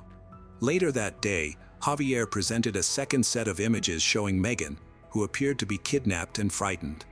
She would later share that, at that moment, while she was tied up and surrounded by officers posing for fake crime scene photos, she couldn't hold back her tears. The distinction between fiction and reality had blurred significantly. Javier informed Leon that Megan needed to be killed. Leon didn't dispute this. Then, early in the morning on March 10th at 3 a.m., police officers knocked on Valerie's door with the unfortunate news Megan and Mac were dead. This was a test. Leon and Valerie had failed miserably. They pretended to be shocked. Leon quickly asserted that they had stayed home all night, offering an unsolicited alibi. The detectives, fully aware of the elaborate setup, observed their reaction. It was done. They had the recordings, the photos, the lies, and now they had the evidence. Leon Jacob, who was eager to restore his reputation, created a plan that ultimately led to his downfall. Valerie McDaniel, a highly regarded veterinarian, collaborated with him on a scheme that shocked even experienced investigators. Just hours after thinking their plan had worked, Leon Jacob and Valerie McDaniel were arrested. The police revealed the shocking truth: no one had died. Mac and Megan were safe, the photos were fake, and the assassination never took place. Leon went from disbelief to panic in an instant. Valerie, shocked and speechless, found herself confronted by Mac, who was waiting just outside her apartment during the arrest. She had to look into the eyes of the man she had desperately tried to forget. Meanwhile, their daughter was sleeping inside. That same night, the little girl was taken into Mac's care. It would be the last time Valerie would see her child. Leon and Valerie were both taken to jail. Because of his previous charges, Leon was not granted bail. Valerie was released to await her trial under supervision, but she would never actually appear in court. On March 27, 2017, just weeks after her arrest, Valerie McDaniel jumped from the 7th floor of her apartment building. She left behind a legacy filled with grief and confusion, as well as a voice memo on her iPad. In the memo, she expressed her apologies and emphasized that she never intended to hurt anyone. Despite the circumstances, her patients and friends remembered her fondly, as a respected veterinarian, but caring mother, a woman who ultimately lost her way and all that she had worked for. Leon was not permitted to attend her funeral. His trial began nearly a year later, in March 2018. In court, Leon's defense team attempted to place all the blame on Valerie. They portrayed him as a man struggling with untreated bipolar disorder, overwhelmed by trauma and desperation. His lawyers argued that he had long faced extreme mood swings, impulsivity, and disorganized thinking, which are symptoms of a serious mental illness. They reminded the jury of the sudden death of his father from a heart attack when Leon was just 13 years old. Leon had been alone with him at that moment and carried the guilt ever since. Leon's mother, who is a lawyer, testified that he never fully processed that trauma and remained emotionally fragile as a result. The defense argued that he wasn't evil, but rather broken. The prosecution had a different perspective. They portrayed Leon as cold, calculating. He didn't just plan a crime, he also recruited accomplices, easily told lies, paid people he believed were hitmen, even proposed using chemicals to induce heart attacks. When shown images of Megan being tied up and gagged, he didn't react or object. In fact, he seemed to approve. Megan testified about the distressing experience of being stalked and harassed by Leon, which left her feeling terrified. She called the police numerous times for help. She also provided testimony, describing the threats and emotional abuse she endured during their marriage, including a chilling remark from Leon that she would not be found if she left him.